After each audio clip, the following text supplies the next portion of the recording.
carbon market project. Anasema kwamba how Rwanda plans to make $7 billion in export revenues, and the country needs at least $900 million for full-scale adoption of electric vehicles. This story is on page 3, and this photo is of workers arranging a smelted din for export at Lunar smelter in Rwanda. Other stories here: inside government's plan to boost local textile production, and the resurgence and impact of traditional medicine in Rwanda. Traditional medicine is quite important. Kwani yao ilikuwa imepotea. Interesting. But it's interesting, the front page of this paper in Rwanda, you only see matters to do with development. Very rarely do you get to see any politics on the front page of this paper. That's as far as Rwanda is concerned. Tuvuke border tuingie Tanzania. Gazeti la Mwananchi na leo imejaa a lot of blue. Wanasema habari kuu pale, mkakati mpya wa Rais Samia ni wa kuunganisha Tanga na mikoa mingine, aagiza ujenzi wa barabara ya kulipia hadi Singida. Lengo kurahisisha usafirishaji wa mizigo kutoka bandari ya Tanga. So matters infrastructure and the connectivity, roads infrastructure in Tanzania. Masuala haya yamepewa kipaumbele. Chadema: kwa nini tuko tayari kufanya kazi na Daktari Slaa?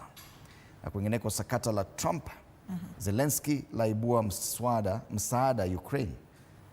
Pale juu, ukiukaji kanuni za bodaboda hatari kwa afya za watoto. Kurasa wa mbele wa gazeti hilo la Mwananchi. Tukisalia Tanzania, gazeti la The Citizen: digital credit hits 4.2 trillion Tanzanian shillings as customer demand soars, and digital credit transactions in Tanzania soared by 91.5% in 2024 to 4.2 trillion shillings from 2.2 trillion in 2023, with the number of transactions jumping from 64.8% from 163.4 million to 269.3 million. Yao mshwari yako inafanya vizuri sana. Digital credits ya Tanzania. Anasema kwamba the total value of digital savings transactions rose by 10.16% to 1.21 trillion, despite the volume of transactions having declined by 1.72%. Why a 2015-style opposition coalition may not materialize this time around.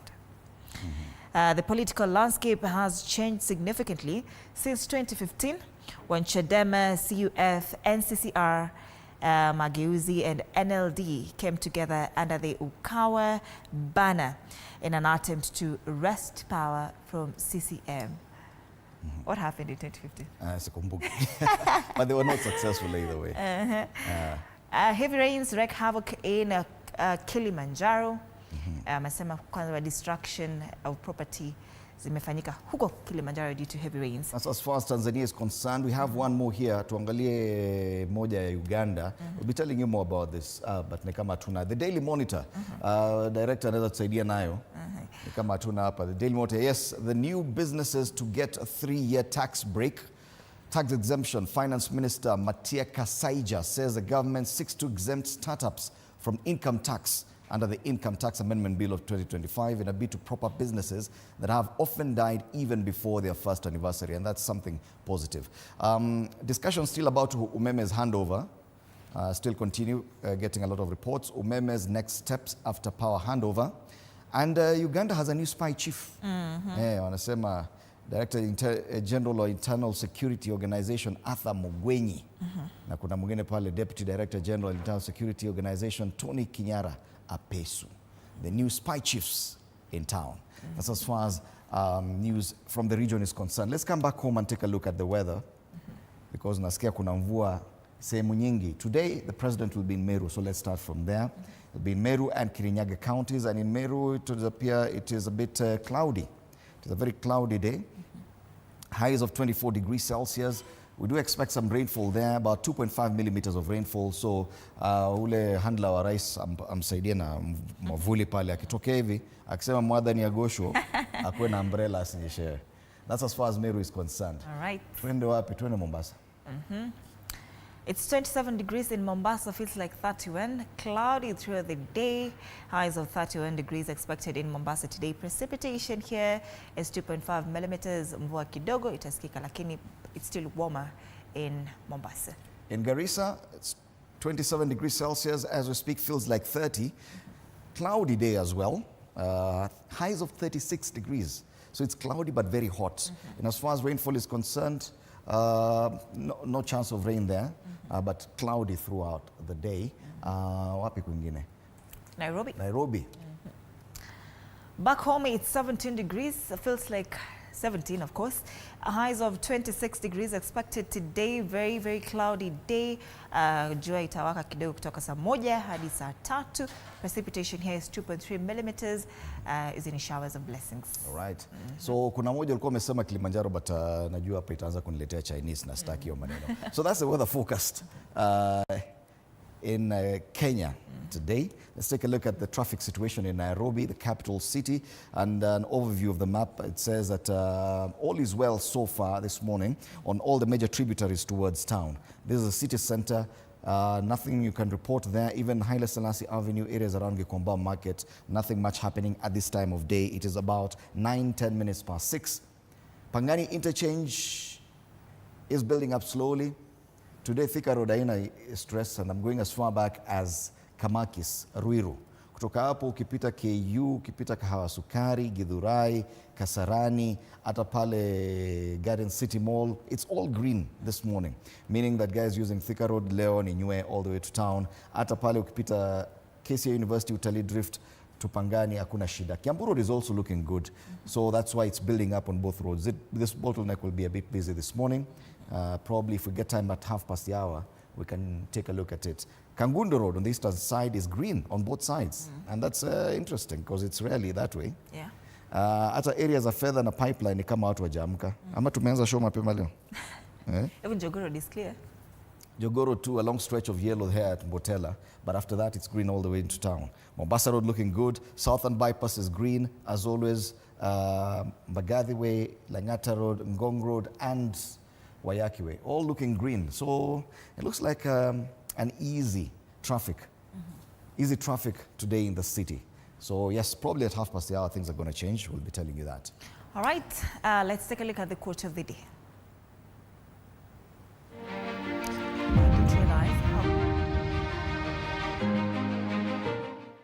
Belief in yourself is the bedrock of all success. When you trust in your potential, you've already made significant progress on your path to achieving your goals.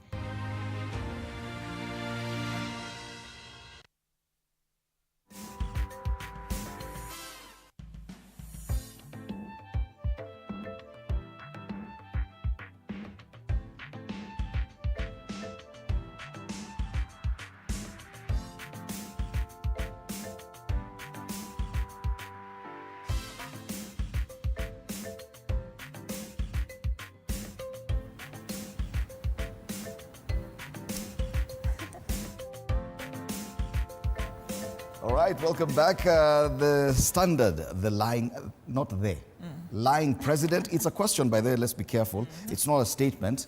Wanasema, ni swali wanauliza, lying president. Alternative facts. President William Ruto began his tour of central Kenya with claims that have been challenged. He said Kenya is exporting tea to Sudan, a statement that was denied by the Sudanese government. They sent out a statement immediately. Wakasema, we stopped all imports from Kenya. So musiambiwa ati kuna anything being exported to Sudan. No, it's not happening. He also said he was mentoring Kiharu Mpindi Nyoro, an assertion that has been disputed, leaving Kenyans wondering why the president is speaking half-truths. Yesterday we saw quite a number of people calling pressers just to counter what the president had said the previous day. One of them is Senator Joe Nyoto of Murang'a. He'll be here in studio. So we'll be asking him, mbona munastuka sana? Mbona munasema jamaa asemi ukweli? So that's a big story on the front page. Yeah. Gatanga MP there, Edward Murio, is quoted saying, Nyoro is my confidant. He confided in me that he had severed ties with Ruto after he refused to support Gachagua's ouster. When he refused, the president instead asked him to mobilize Murang'a MPs to support the impeachment motion, but he also declined. So why is the president insisting that he is mentoring Uyo kijana? Other stories there, Supreme Row, why JSC judges are at war. That story is on page 10. And parents win after court stops e-citizen school fees payment. Remember the government had said that school fees itakuwa inalipwa through e-citizen. Alafu shule wanapewa pesa baadaye. In Uganda they've actually implemented it. For schools? Yes, we read it here, I think yesterday. That on one of the papers, now you pay the equivalent of KRA. Inaitwa URA. Yes, Unalipa school fees directly to URA. Alafu sasa shule watapata. Sasa kama Kenya tulipe KRA through e-citizen. Lakini koti imesema hiyo ni kama yule mtu analipa na ng'ombe atalipaje? Actually that was court ruling. Na wale wanalipa na kuni. The story is on page 2. On the back page, slot unfazed by Alexander Arnold, Real links ahead of Merseyside derby. Leo kuna mechi kadhaa pale.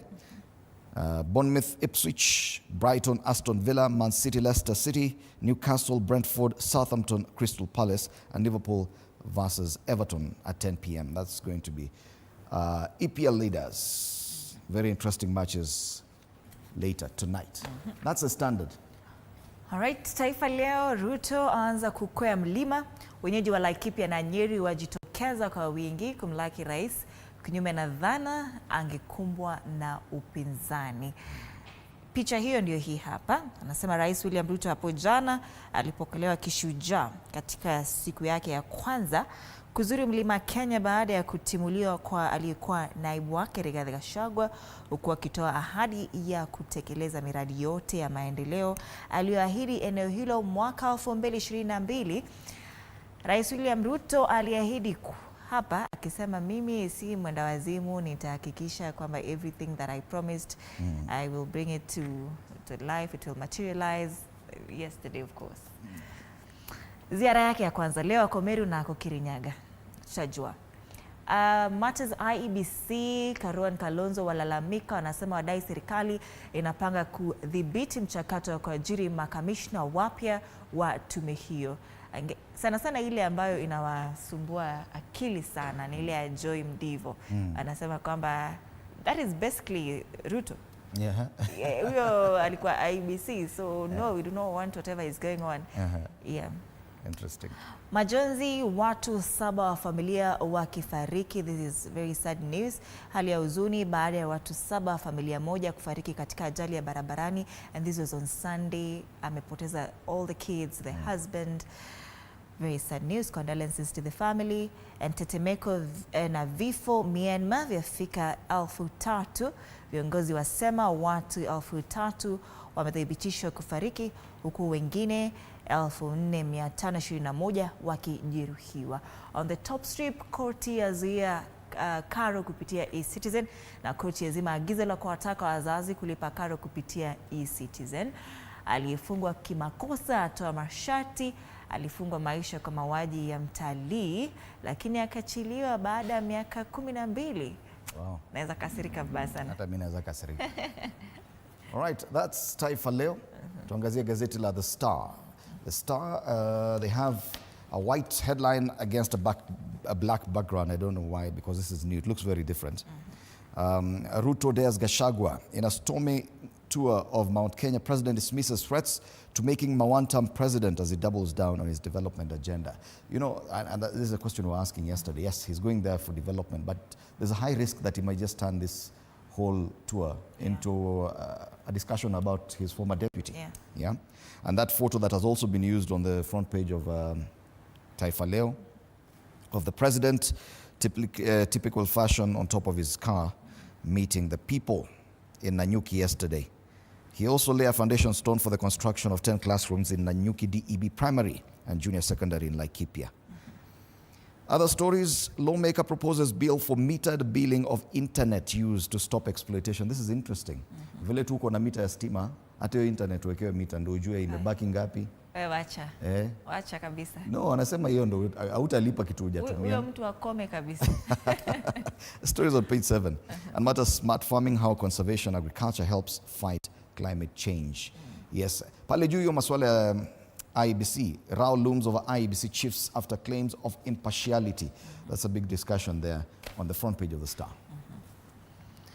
People Daily, Ruto's cries to the mountain, of course, matters mountains, and whatever I was talking about there. I will be a madman to abandon Mount Kenya who voted for me. I will work so hard until he can't believe it. You should not worry. I am not a drunkard or someone who doesn't know where he is going. History ya drunkard imetoka wapi? Eh. History ya drunkard. Wewe? Acha. Wacha nisiseme. We'll talk about that after the show. That is President William Ruto yesterday, of course, ameahidi people of the mountain that he will deliver all the promises that he made to them for making him president. Other stories here, 96 million shillings boreholes, but not a drop of water. Of course, this is a report by the Auditor General Nancy Gathungu, where she has revealed that the government spent millions of shillings to sink boreholes in various parts of the country that were yet to release any water. And that report for the financial year 2022-2023, Gathungu revealed that the State Department for Water and Sanitation spent 96.9 million shillings to sink boreholes, some of which had stalled while others had no water. 96.9 million. Imekunywa maji. I see what you do there. Imekunywa maji haiko. Imekunywa maji haiko ikamaliza. Absolutely. On the top strip, Geoffrey Ruku, the man who defied 5-poll defeats to landslot in cabinet. The other day you said, hapa, when you come to Morning Cafe State of the Nation, you might just land a cabinet job. Never know.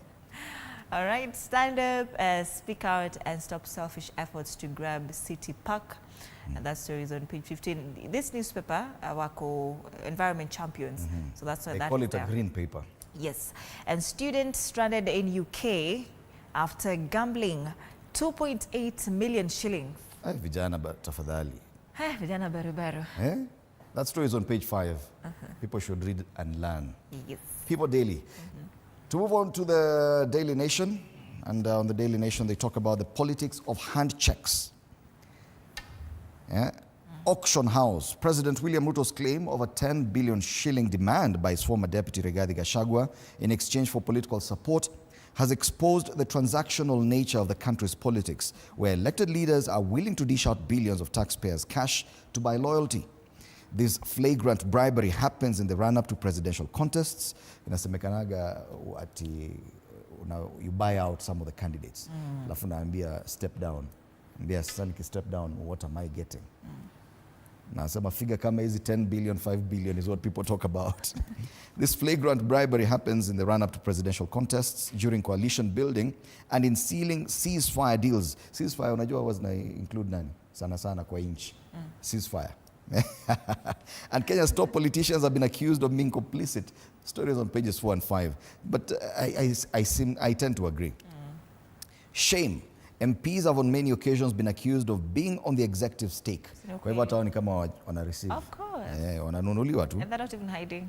So lakini sasa hapo wameweka President Uhuru Kenyatta in 2013 coalition deal with President Ruto and 2018 handshake with Mr. Odinga. Are they saying that in those two cases there was some exchange of money? President Ruto 2013 coalition with Mr. Kenyatta and 2025 deal with Odinga. Mesikia Odinga mara ngapi? 2. Odinga 2018 handshake with Kenyatta and 2025 broad-based government with President Ruto. Alafu Gachagua pala asema claims Dr. Ruto offered him 2 billion shillings to resign. Na president asema Gachagua demanded for 10 billion. Billion, can you comprehend how much a billion is? It is 1,000 millions. So imagine 1,000 millions times 10.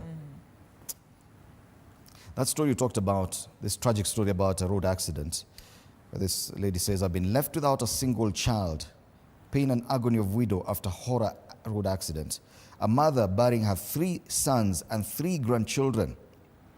A widow laying to rest her husband and her only 3 children, and a farmhand bidding a final farewell to her son. This is a heartbreaking situation that has cast a somber mood over Kameritho village in Limuru, Kiambu County. The story on page 3. And the other picture of Francis Muturi, brother of Ngugi and Kirubi, who perished alongside his 3 children, Fidelis Waithera, Catherine Wanjiru, and Vitalis Kirubi, in the accident on Sunday. And we can only say we extend our sincere condolences to the families there. Matters IEBC, Ruto and Raila are meddling with the reconstitution of the commission, claims opposition leaders. We'll be looking at that. Kenyan officers injured in clashes with Haiti gangs, and I think they're really taking a beating in Haiti. 2 Kenyan police officers in Haiti have been seriously injured. Remember, there's one who died. Yeah. One is missing. There's one who died, one is missing, and presumed dead. Now 2 more have been injured in clashes with gangs over the past week, adding to the mission's growing number of casualties as it comes under increasingly frequent attacks. That's the Daily Nation today. All right, tuangalie matters biashara. To lower rights of 19 billion shillings in Turkana crude oil plant.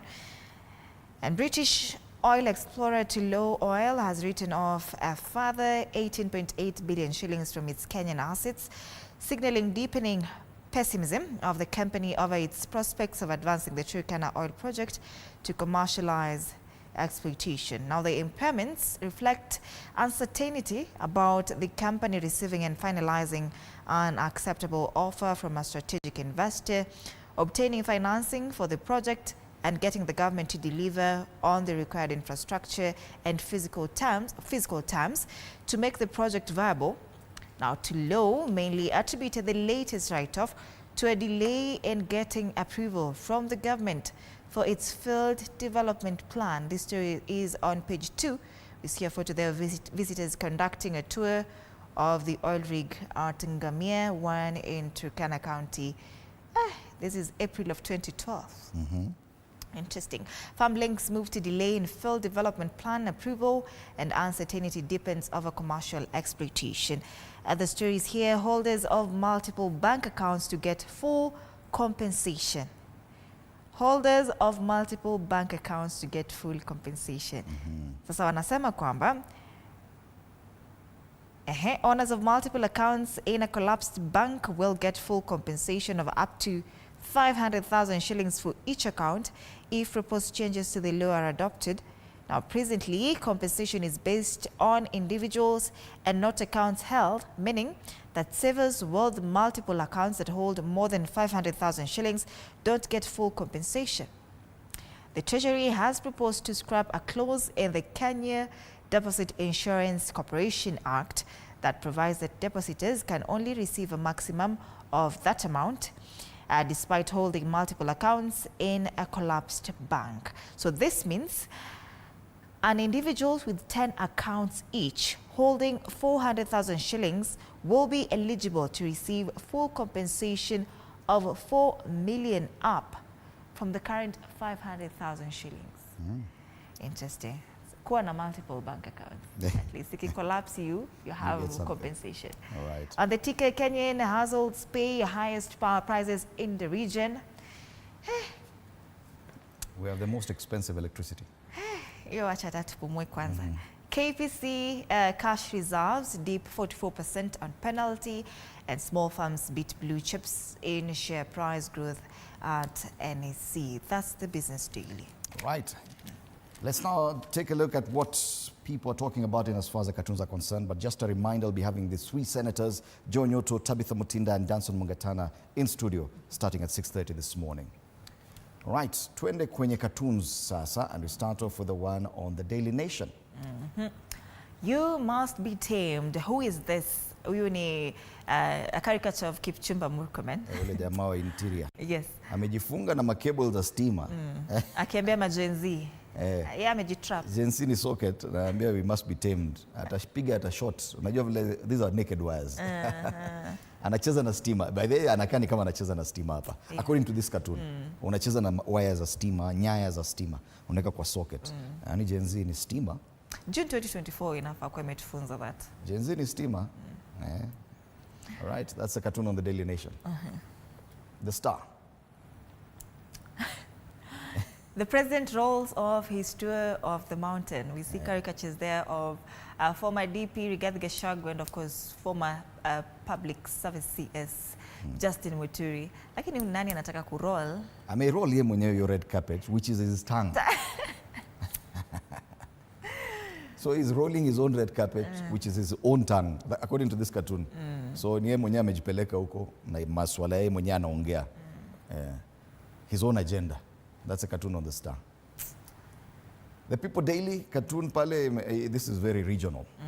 It's about one community. 2027, 2 candidates from one area, and then the guy asks, which way Gusii? There's on one side Fred Matiang'i, the former CS for Interior and former Chief Justice, all come from the same region of Kisii. So are they going to split that vote come 2027? And finally, the Standard. Bado former CJ, of course, David Maraga, akisema, if I can overturn a presidential victory, then I can overhaul this country. Chief Justice of Kenya from 2016 to 2020. Yes. Amesema Anaenda towards politics. Lakini najua siasa za Kenya vile ni chafu. Siasa. Play of words there. Siasa. There'll be a lot of mudslinging that he's not used to. Kuna wale wengine wale very enticing, graft incorporated, corruption cannot be ignored. So hata CJ, former CJ, as he says he wants to be president, achunge kwanza siasa na uchafu mwingi sana. That's a cartoon on the Standard. I think we can look at the traffic. We still have time. Yes, but later on we have something else. Today is Relationship Wednesday. We'll be talking to Richard Ziwa Zimbalist, a counselor, and Judith Gereshi, a wellness advocate and champion on should couples have joint investments. Do you think they should? But yes. Once you're a couple, probably you should. We should. Lakini mkosana, nakatwa katikati. Prenup. That's why a prenup is important, and that's the conversation we'll be having today on Relationship Wednesday. All right, a quick look at the traffic situation as at 6:30. And you can see ile trouble inakwanga pale Pangani interchange. It's building up nicely, and it's the traffic is going as far back as the Utali Drift. Those coming from Thika Road, ujue ukifika tu pale Utalii after the KCA University, ukifika pale Utalii Drift, hapo ndo unasimama. Ungojee wengine wa Kiambu Road wapite, alafu utapita baadaye ukienda either Murang'a Road ama Forest Road. Jogoo Road too is building up slowly. Areas around Makadara, Mbotela area heading towards that roundabout ile St. Stephen's Jogoo Road. It's building up nicely, a long stretch of red there. So yes, kama hujapita hapo, you might spend some time there. Interestingly, Outer Ring Road hakuna shida leo, hata fedha na pipeline iko tu sawa. Kangundo Road pia, what's happening on Kangundo Road? Because this is not normal. Yeah. It's green on both sides of the road. Areas around Malusi Hospital, Kayole, ni kama watu wajamka. Weekend ilisha, ndeni kazini. Holiday kaisha. So that's the only traffic situation I can see. On the other side, Akuna, all roads are green, including Wayaki Way, all the way into town. Yes. All right, meanwhile, interact with us on our socials, TV47 Kenya on Facebook and YouTube, on X at TV47 News KE. My handle is at Ann_Dida, and the hashtag is Morning Cafe. My handle is at Fred in the morning.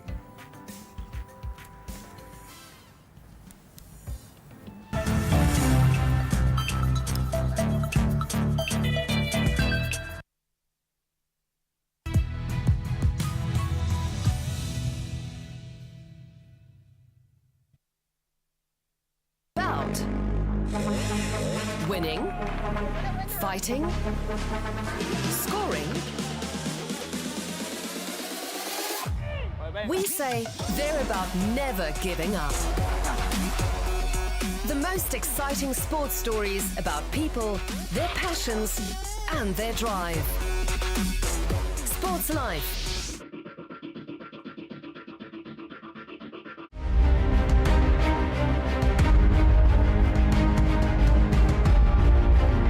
Increasing domestic tax is not a viable solution to reducing reliability on foreign debt. And the external borrowing comes with strings attached. By strings attached, I mean that it comes with set policies that the country borrowing money needs to follow for the money to be released. Ladies and gentlemen, this is not a matter of argument. It is a matter of reasoning. The tax systems in Africa are inefficient. They are not strong enough for them to actually do anything substantial. Now, this is the sweetness and the beauty of structured education.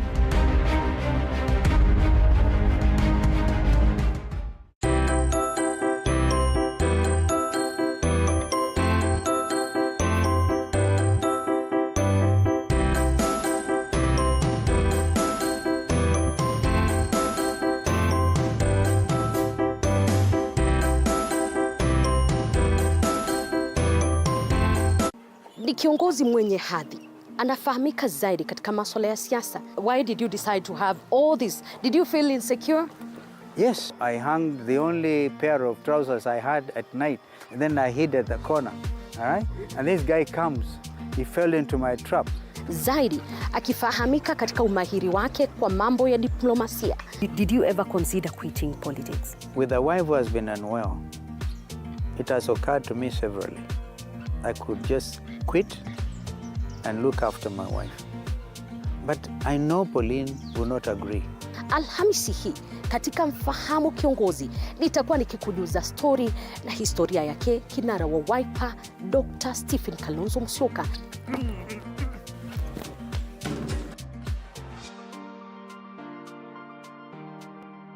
Hey kids and families, get ready for the most fun-packed show around, Kids on the Block. Join us for awesome music, magical storytime adventures, and super cool arts and crafts. Plus, we pop tasty treats in our cooking corner. Learn, laugh, and create with us.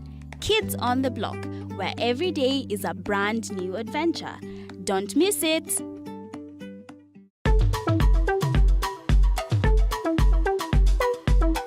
Your work is going to feel a large part of your life, and the only way to be truly satisfied is to do what you believe is great work. And the only way to do great work is to love what you do. Steve Jobs, co-founder, chairman, and CEO of Apple.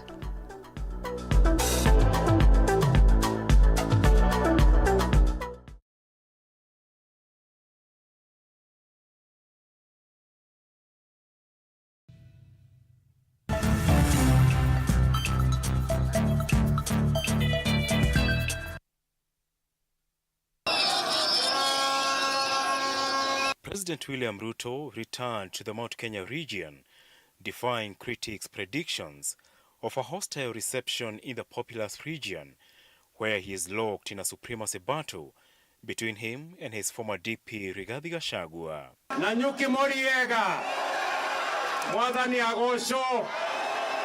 Ruto, who launched various development projects in Laikipia and Nyeri counties, wooing the region back to government, saying he has never forgotten the region that voted for him almost to a man in the 2022 presidential election. Na nyinyi msikuwe na wasiwasi. Hii serikali, mimi nauliza nyinyi watu wa Narumoro. Hii serikali iliundwa na kura ya nani? Si iliundwa na kura yenu? Hii serikali ni kweli ama si kweli? Hii serikali, niulize tena. Hii serikali iliundwa na kura ya nani? Si iliundwa na kura yenu? Kwani nyinyi mnafikiri mimi ni wazimu nikasahau nani anisaidia kuunda hii serikali? Kazi ya msaidizi wa rais sio kupigana mamlaka na rais. Kazi ya msaidizi wa rais ni kumsaidia kukuamua masoko na barabara na stima na kusaidia wananchi wapate bei bora ya bidhaa zao. The president promising the region to complete all stalled projects by 2027, while challenging his opponents led by former DP Rigathi Gachagua to face him in the ballot. Hata mimi najua kuna kile kitu mimi nisipofanya, mimi najua vile mtafanya.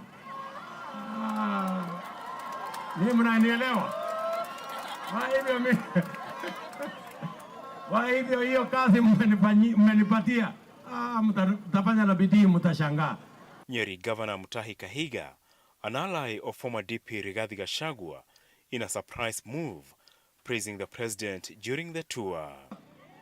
Tulikuwa tumekumiss kidogo na tulikuwa tumeanza kuingiza wasiwasi, lakini sasa umekuja na vipochopocho, umetuletea maendeleo na tunafurahi.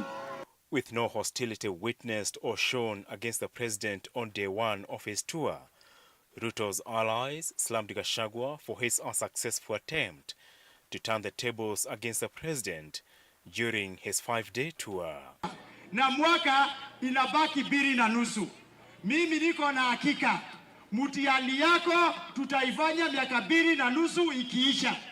Turudi hapa tuwaulize wale walisema tuko warogo, urogo iko wapi na ukweli uko wapi? Your Excellency, continue visiting this region we welcome you. Hii ndio ile mlima ulisikia, na hii mlima inaitwa Mlima Kenya sababu ni ya Wakenya wote, na wewe peke yake, wewe ndiye rais wetu wa Kenya kwa wakati huu, na tutaendelea kufanya kazi na wewe, na Mlima Kenya iko intact. Apart from a few jabs here and there against his main opponent, former DP Rigathi Gachagua, President William Ruto, who has been on a charm offensive during day one of his tour, largely stuck to the development script amid questions whether his efforts will pay off. Apol Kamau, TV47 in Narumoro, Nyeri County. All right, that was the first day of the president's trip to Mount Kenya region. Much anticipated trip in recent weeks. He was in Laikipia and Nyeri counties yesterday. Today he will be in Meru and Kirinyaga counties. A lot of discussion around what was anticipated from the president. Many people saying that it would appear the main agenda is discussing his former deputy, Rigathi Gachagua.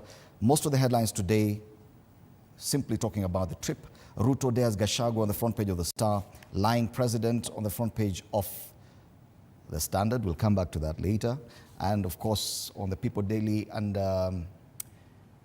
People Daily, I think a different one. Yes, Ruto's cries to the mountain, and Taifa Leo wanasema waanza kukwea mlima.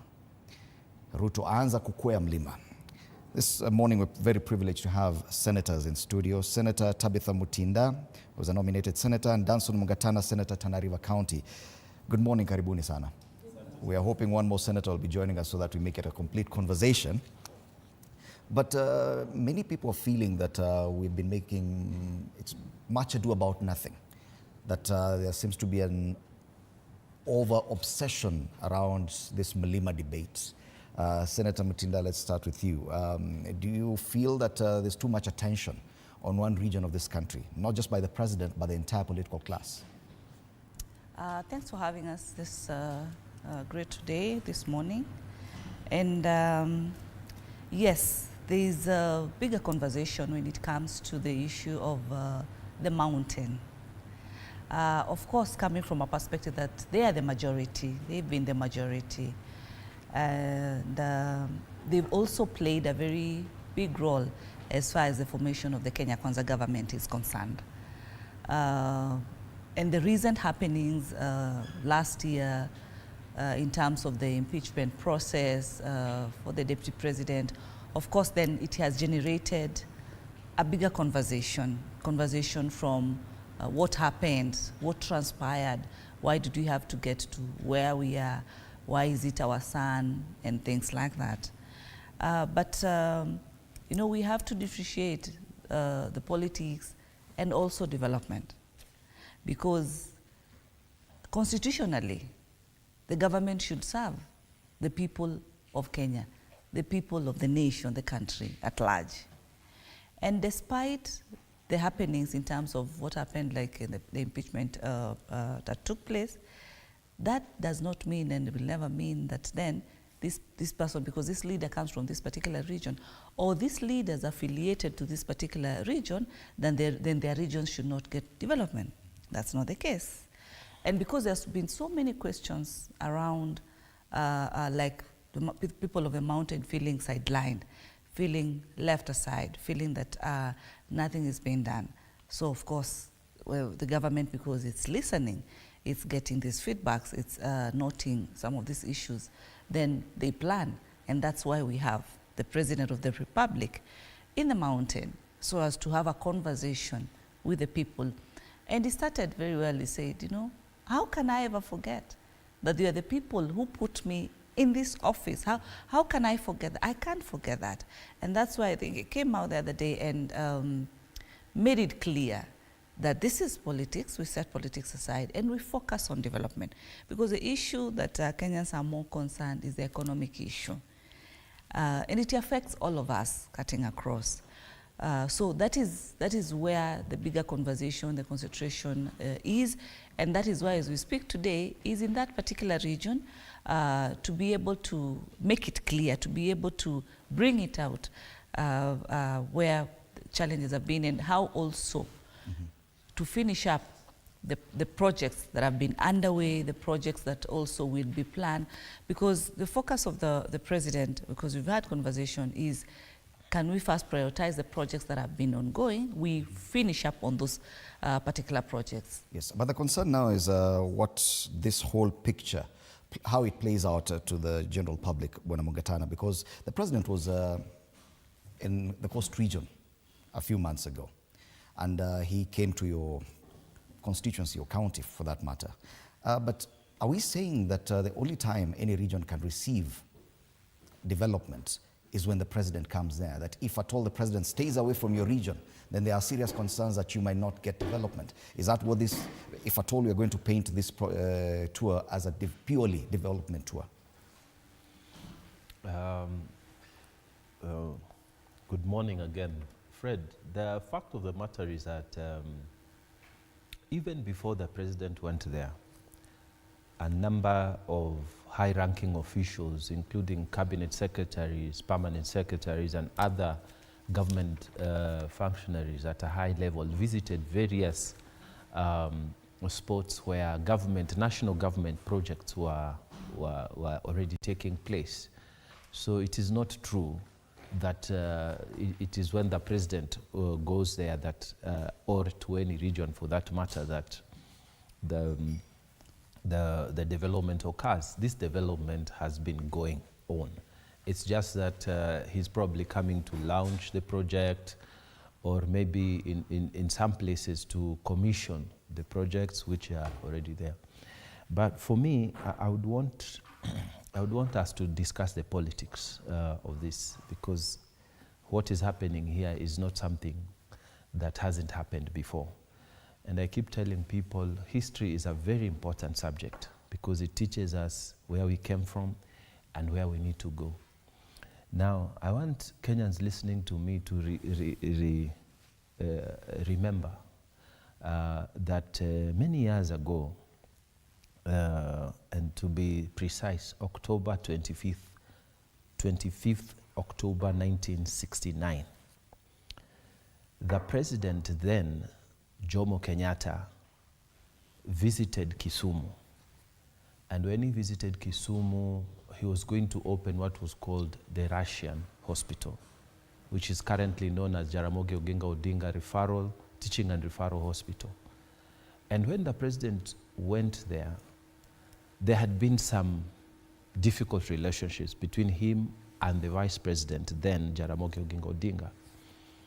And there was tension, and it is reported that the presidential security opened fire. Now, the tension was between the two politicians because the then vice president felt, I have really been instrumental in securing the funding for the construction of this hospital, which was then called the Russian Hospital. And I'm not going to miss this function, for the opening of this function. For whatever reason, just because we have difficulties, it doesn't mean that I must miss the function. And he went. Unfortunately, you know, sometimes you may not be able to control supporters, and things happened, and lives were lost. Why am I bringing this into this discussion? Is that the fact of the matter is that if you jump many years back, the Right Honorable Raila Odinga was in the opposition during Kibaki's time, Moi's time, and part of William Ruto's and Uhuru's time. You would see that one thing that he got right, anytime the president went there, or a high-profile official went to, then he was MP for Langata, or to his base in his rural area, he would go there. If the president went, he would go there, he would be present. Not to throw stones, not to cause trouble, but he would be present because at the end of it, we are all serving the same people. Yeah, whether we are in opposition, we are within government, we are serving the same people. And I wish Kenyans can realize that in fact, we have copied what the US has. We only have minority and majority side. We don't have even opposition, but even in England, where there was opposition, it is called the loyal opposition, not to the government, but to the republic. Okay. In England, it is to the king, the kingdom. So we must have this, and I really plead that we must have this for our democracy to mature. Yes. The fact that we don't agree doesn't mean that we can't sit together. In fact, in Senate, we sit together with our colleagues that we may not be even voting together on the same issues. And this is what I pray that people can see, that in Parliament, in the county assemblies, in the Senate, we sit together, we talk together, we take a cup of tea together, and this should inform how the politics in Kenya should be. Allow me to introduce into the panel Joe Nyoto, Senator Murang'a County. Good morning, Senator. Karibu sana. Good morning, Fred. We're just discussing the front pages, and we're seeing that the president got a rousing welcome in Laikipia and Nyeri counties yesterday. Is this what you expected? Because we saw even the governor for Nyeri County given a position to address the same crowd. The same governor stayed away from meetings that the president had called to State House to plan for the same trip. Is this an indication of thawing relations? Thank you, Fred. And I think being in media, you know how politics is played. You know, when you say arousing a crowd, I mean, it depends on at the front pages. I mean, it depends on many things, and I'm not trying to say that there were no crowds, but of course, you know that over the weekend, the second deputy president asked our people to attend those meetings and to receive the money that is in these meetings, because has been a lot of mobilization, and we advised our people to attend. But of course, for a pay, and I don't want to trivialize this matter, but of course, you had the deputy president in Naivasha telling them what they needed to be paid for everything. There was supposed to be a charge for smiling, a charge for... That's according to the former deputy. Yes, and that is exactly how people listen to him, and that is what exactly is happening. There was a lot of money, and there is a lot of money on the ground, and that is a fact. Even the elected leaders who attended, it was an issue about money? No, the elected leaders, of course, are the people that are mobilizing, the ones who are... Talking about the governor for Nyeri, for example. The governor for Nyeri, you know, governors, Fred, are, in my view, you know, governors are intimidated people.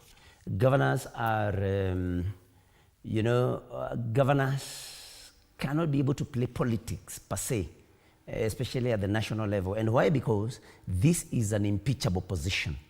And if you do not, you know, if you play very hard, I mean, it's easy for an impeachment to be hashed somewhere, and the politics being what it is in Kenya, then you find yourself losing your seat. And I mean, so governors fear. So I think I want to understand why Governor Mutahi was there. Because there was an issue of blackmail that he of course it is. Of course it is. And maybe there were even threats. I don't know. But maybe there were even threats that if you don't play ball, then we can actually initiate your removal. And for a governor, you know, that's very easy. And that is what this government is doing. Personally, I cannot miss any sitting in the House. Because, of course, I know if I accumulate about 8 sittings, if I miss about 8 sittings in a session, then I know the process of removal can be initiated. And so, you know, for a governor, he doesn't have to do anything. He just needs to be targeted, and he will go. Because we have seen these things happen, not just under this regime, even in the other regimes that have been there. So the crowds were there, yes, but I can tell you, I mean, crowds have always been there, but when it comes to the vote, things are different. Okay. Yeah. Senator Tabitha, even as you respond to that, of course, we were talking about a purely developmental tour, but listening to the leaders speaking alongside the president, it would appear that the main agenda was his former deputy, Rigathi Gachagua, and issues around the impeachment that happened last year. The president felt the need to explain his actions more than even the development projects that he's going to launch. It's more political than developmental. No, Fred, clearly, a few days before the president arrived in Mount Kenya, his executive, led by the ministers or the cabinet secretaries and the technical teams, were already on ground. Were already on ground to ascertain the levels of development of projects that have been ongoing. As I started earlier, I said that President is focusing on ensuring that the projects that have been ongoing are completed, before we continue budgeting for newer projects. The concentration should be on completion of these projects. Now, when you say or when you ask that the mountain visit is highly political, targeting the discussion of the former president, I didn't really even hear that discussion coming out. What they said, yes, for the former deputy president, the conversation was more of, these are the projects that we need to complete, okay? And at the same time, you voted for me. I will never forget that you voted for me. That is what the president told the people of the mountain. Something that if they doubted that he had forgotten about them, if they doubted that these projects would not be completed, if they doubted that he's still recognizing that, I mean, he still recognizes that they support him, he's come to remove that particular notion. The discussion is not about what transpired. The discussion is that where we are and how we are moving forward. I really want to appreciate His Excellency Governor Kahiga of Nyeri County. That's a leader. He says that my people, we have to get development. We have to focus on that, because the reason you put us in these offices is so as to bring development, is so as to ensure that you develop our county. And he did what a leader would do. He was there. He gave the president his respect. He welcomed the president to his people. And of course, the discussion is the development. And that is what it should be. Yet the president, a day before his tour, correct, in that media briefing to set the tone for his trip, he focused more on his former deputy and what the former deputy allegedly asked for and why he had to be impeached and all these things. Are we saying that the president was off the mark when he talked about that just a day? Good question, Fred. I like that question, Fred. Fred, the president is not a journalist. The president was not asking himself question. He was asked by the panel of the journalists who were there. He didn't prepare for himself the questionnaire. He was asked what transpired. And as a leader, he responded. It was dependent on what the conversation was about, the questions that he was asked. And I remember in the discussion, he started talking about the economic situation of the country. He started talking about where we are on matters of debt, where we are on priority of projects. Yet the president has had very many opportunities to talk about what transpired between him and his former deputy. Fred, you see, like today... He has waited until now to talk about it. Let me help you. Today, this morning, it will depend on what you ask me, then it's at what I'll respond. If you ask me about finance bill, then I'll respond to that. It's just an example. You may choose what to tell me or not. No, I might not choose. I will give me all the details. Yes, I will choose how to respond, but still, it is dependent on what you ask. So when the panelist asked about what transpired, how come this working relation had hitches, then he explained. He said, listen here, this is what transpired. This is what took place. The decision was not mine. It was a parliamentary decision. He explained that. You know, if he had not explained, then there would be more questions. Why did he not explain and all? And of course, that is, most people were curious in terms of what transpired. But we are driving this conversation in the opposite direction. We should be driving this conversation and asking the president and of course the executive matters of development, matters of the economy of this country. But when you ask him about his relation with the former deputy president, definitely he will answer. And he answered. He didn't deviate away. Oh, well. He answered and he put it straight categorically that this is what transpired and this is what led to what happened. Yet from that media interview is where most of the discussions are coming from. And it would appear that there's a risk that this whole trip to the Mount Kenya region could be moved towards more of a discussion about the former deputy president. Let's take a break. When we come back, we take this conversation forward. Is it all about the former deputy president? You're watching Morning Cafe.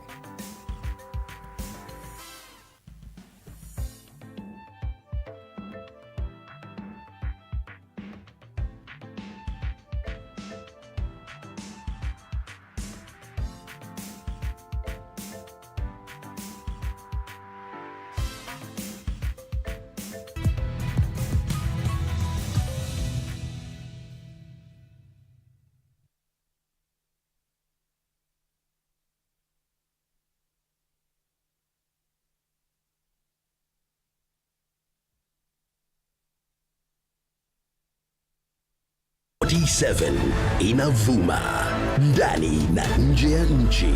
Tumekubalika hadi kimataifa kwa ushirikiano na Deutsche Welle nchini Ujerumani. Tunakupa matangazo ya aina yake, kuanzia habari, makala na matangazo ya soka. Radio 47 na Deutsche Welle, idhaa ya Kiswahili nchini Ujerumani. Hili ni bonge la ushirikiano. Radio 47, tunavuma na bado hapa ndipo.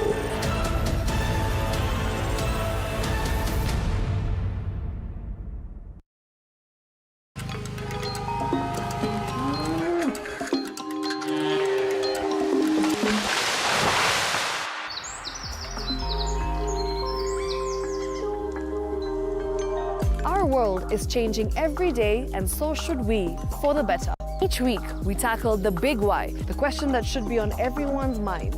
Why isn't this fixed yet? Deforestation, global warming, and the adverse effects of climate change. The future isn't just something that we inherit, it's something that we create. Join us on The Green Fix as we tell the stories of those who refuse to give up.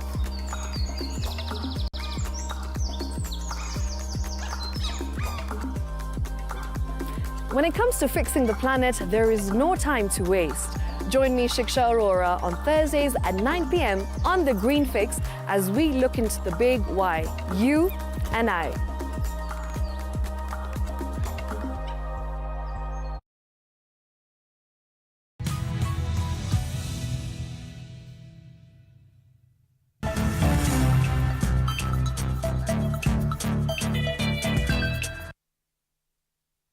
The political alliance between President William Ruto and his former Deputy President Rigathi Gachagua soured months before the 2022 general election. This revelation coming directly from President William Ruto during an exclusive interview on Monday at State House, Nairobi. According to President Ruto, their once strong political partnership took a turn for the worse when Gachagua reportedly questioned 10 billion shillings to secure the political interest of the Mount Kenya region. Usipofanya hii, nahitaji bilioni 10.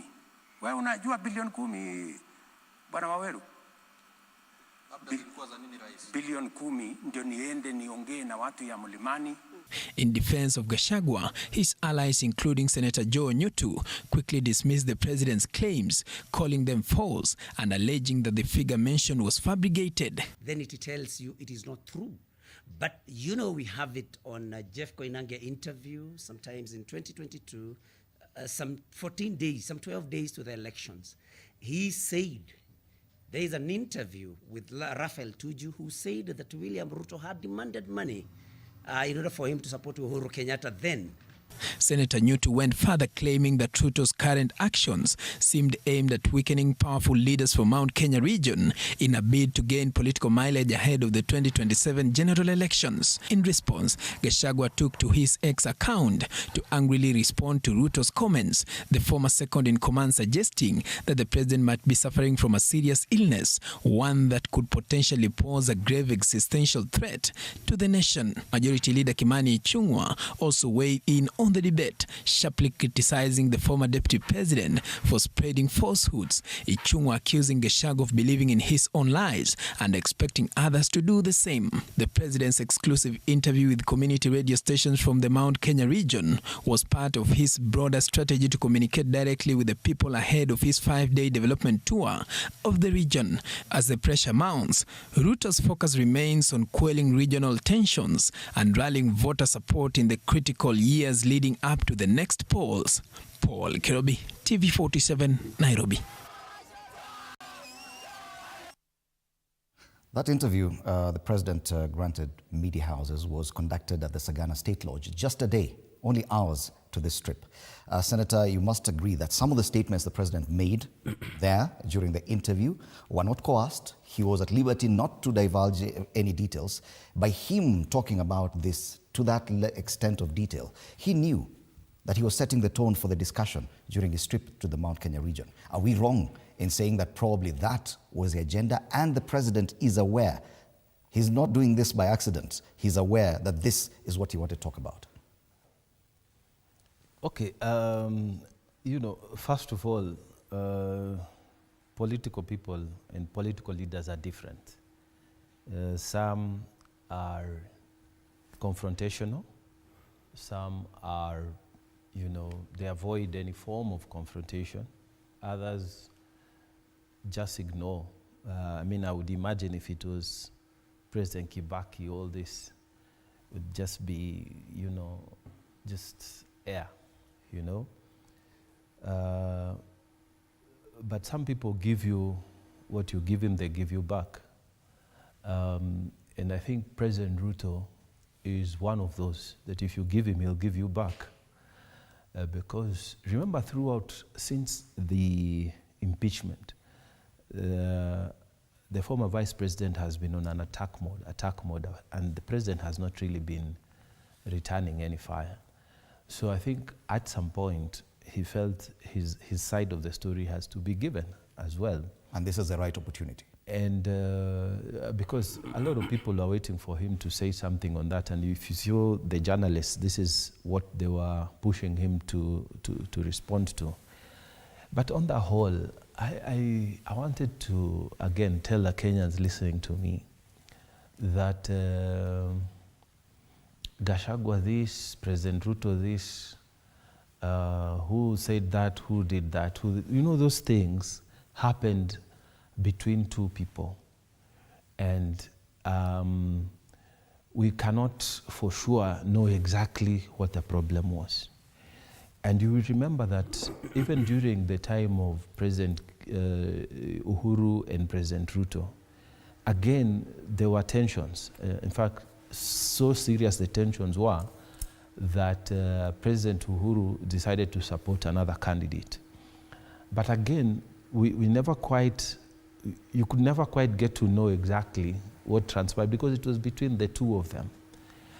And honestly for me, our mission as a nation, as a country, as political leaders is to make those roads happen, to make the budgets work, to make the prices of goods and commodities affordable, to make the hospitals work, to make education work, water to be supplied.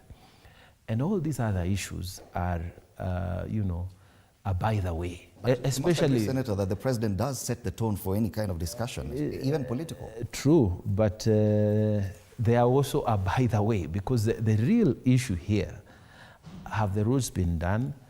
Are the hospitals working? Have the prices of commodities gone down? And to a large extent, these things, when you talk about them, they are boring, even because nobody really wants to pay attention to those. But the fact of the matter is that when the president was addressing, and I watched that interview, he talked about the dollar coming down. He talked about managing the economy and the debt situation that we found, the prices of fuel coming down, the prices of fertilizers coming down, all that discussion. And the way he said that he had to manage the economy first before implementing some of the things that, the promises that he had done, he had given to the people. But all that is in making news because, you know, again, the way Kenyans are tuned, we are so political. So if in this whole interview, for example, if we talk about roads, about the economy, will not trend. But if you mention Gachagua, Ruto, or some controversial statement, you will trend because that's how the president Kenyans trend. He knew Kenyans saying anything are. Then we'd go that way. No, from where ignored that from where I see it, I think we should distinguish between political issues and the real issues that are there. So for me, I appeal to the Kenyans who are listening to me that we have issues. We have to focus, and those are the things that are going to help this country go forward. On the front page of the Star, they talk about the president, some of the projects that he presided over or did something about in Nanyuki and Laikipia. One of them, they're saying he lay a foundation stone for the construction of 10 classrooms at the Nanyuki DEB primary and junior secondary school, something that the local area member of parliament would do as a CDF project. Do you believe, Senator Nyoto, that this trip is more developmental than political? Because what is coming out in the headlines is definitely political, and the president set the tone for that. That's a very good question, Fred. It is actually, the question should not be whether it is more developmental or political. President Ruto is in the mountain to do politics and nothing else. President Ruto, if it's about projects, if it's about development, he should be telling the people of the mountain what he has done. Not coming to launch, you know, laying a foundation for a classroom block, which of course, like you have observed, it will be done by the CDF of Laikipia East constituency. I mean, I listened to him. I watched his televised interview with the media the day before yesterday. And he did nothing but politics. He did not talk of any project. In fact, I can tell you, William Ruto came to destroy all the leaders of Mount Kenya. And I'll tell you why. Although my colleagues here want us to, to deviate from the fact that he used the biggest, chunk of time in that media disparaging Honorable Gachagua, that is exactly what he did. Whom else did he disparage? Ndindi Nyoro. And that is what he does. Whom else did he disparage? former CS Muturi. Because President Ruto, in his scheme of things, does not want to see any leader emerging in the Mount Kenya region. And that is what he's there to do. I can tell you, Fred, he's not doing anything else there. Saying that Rigathi Gachagua asked for 10 billion from him just to paint him in negative light, to show that he does not actually care about the people of the mountain. He cares about the money is his personal interest. I mean, we know that one time his blogger, Itumbi, had said that it was 6.4 billion. I mean, we went to school. We studied philosophy. We know that one of the major tests of truth is consistency. If there is no consistency, it tells you that that is a lie. Look at this president, Fred, telling you that he had nothing to do with the removal of Rigathi Gachagua because that actually was done in parliament. Then the same president, from the other side of his mouth, tells you that, we have had so many problems with Rigathi Gachagua, we were doing cases every day. Then he threatened me that I was going to be one-term president, which I told him I was not ready to do. I was not ready to give him 10 billion. But most instructively, he tells you that the members of parliament from the mountain approached him, telling him that they wanted to impeach Rigathi Gachagua. For the first time, he told them no. Then they came back to him. He told them no for the second time. But for the third time, he indicated, although he did not say it, he indicated that he said he now agreed. So what does that tell you? It tells you, Senator Mungatana, you'll have your time. He said, you will get your time to explain. Kindly, Senator Mungatana. No, I'm not. I respect you. You will have your time. This is my time. I don't interrupt you. So he said he had traveled somewhere. So they said they came for the third time, because that is something you can play here. For the third time, he indicated, I've not said he said, I've said he indicated that he finally agreed. And then Mungatana, please, you are alone. Okay, you are a sober person. He said, I know he wants to interrupt my train of thought. You know, nobody did not see what Gladys Bosh-Sholei said. That I'm so loyal to you. Ukisema Gachagua aende nyumbani, Gachagua anaenda nyumbani. Then my colleague, our colleague, Senator Tabitha Karanja of Nakuru County, told Inoro TV that she was called on phone by President Ruto to State House. And when he went there, he was told, I want you to help me to remove Gachagua. You must vote yes. So this is the president that now you are saying they want to tell you is not a liar. Somebody who says from one side of his mouth that he had nothing to do with the removal of Rigathi Gachagua, but on the other side of his mouth, he tells you the problems they had and the okay he gave to the members of parliament to go and do that. And if you ask me, Fred, relax, Mungatana. I know every senator who voted yes was paid 10 million. And I say that on live TV. So, I mean, when you say that, yes, when you say that you had nothing to do with that, I'm in the Senate. I was there. So, you know, I'm telling you, this guy, let me not call him guy, I respect him, he's the president of Kenya. I can tell you, President Ruto's main agenda in the mountain is to finish leaders. He tells you he's mentoring Ndindi Nyoro. Really? In President Ruto's school of mentorship, he fires you. That is how he mentors you, by firing you. Now, he is mentoring Ndindi Nyoro through firing him. You know, he says he had nothing to do with the removal of Ndindi Nyoro. It is done in the House by the leadership. But when Ndindi Nyoro got to this particular position, he was all over telling us, you know, I've given your son, a good job as chair of budget. So when it is positive, it is him. When it is negative, it is other people. It is institutions. No institution. The last institution one would tell me is independent is Parliament, because I'm there. So let me tell you, Fred, Ruto is in the mountain to finish the stars from that particular region. Okay. Can I say something? I like my chairman, Senate Chairman Emeritus of Education. He's very passionate about this. I don't know why.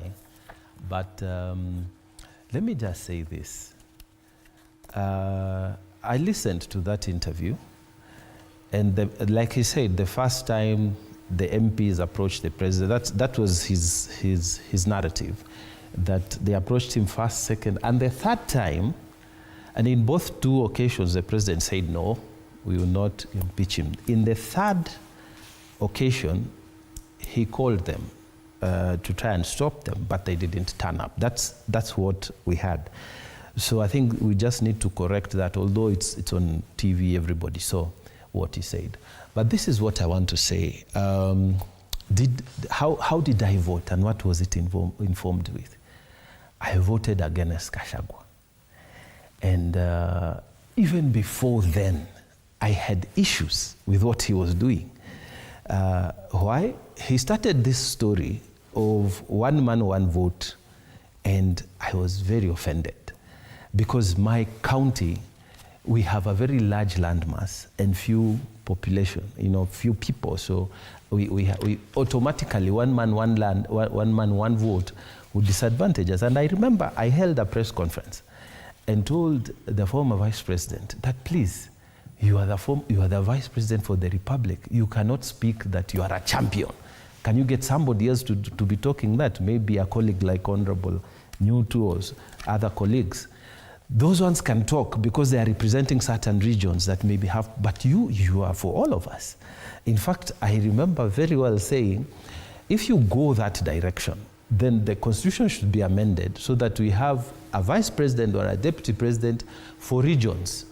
So if he's fighting for his one man, one vote, it should be.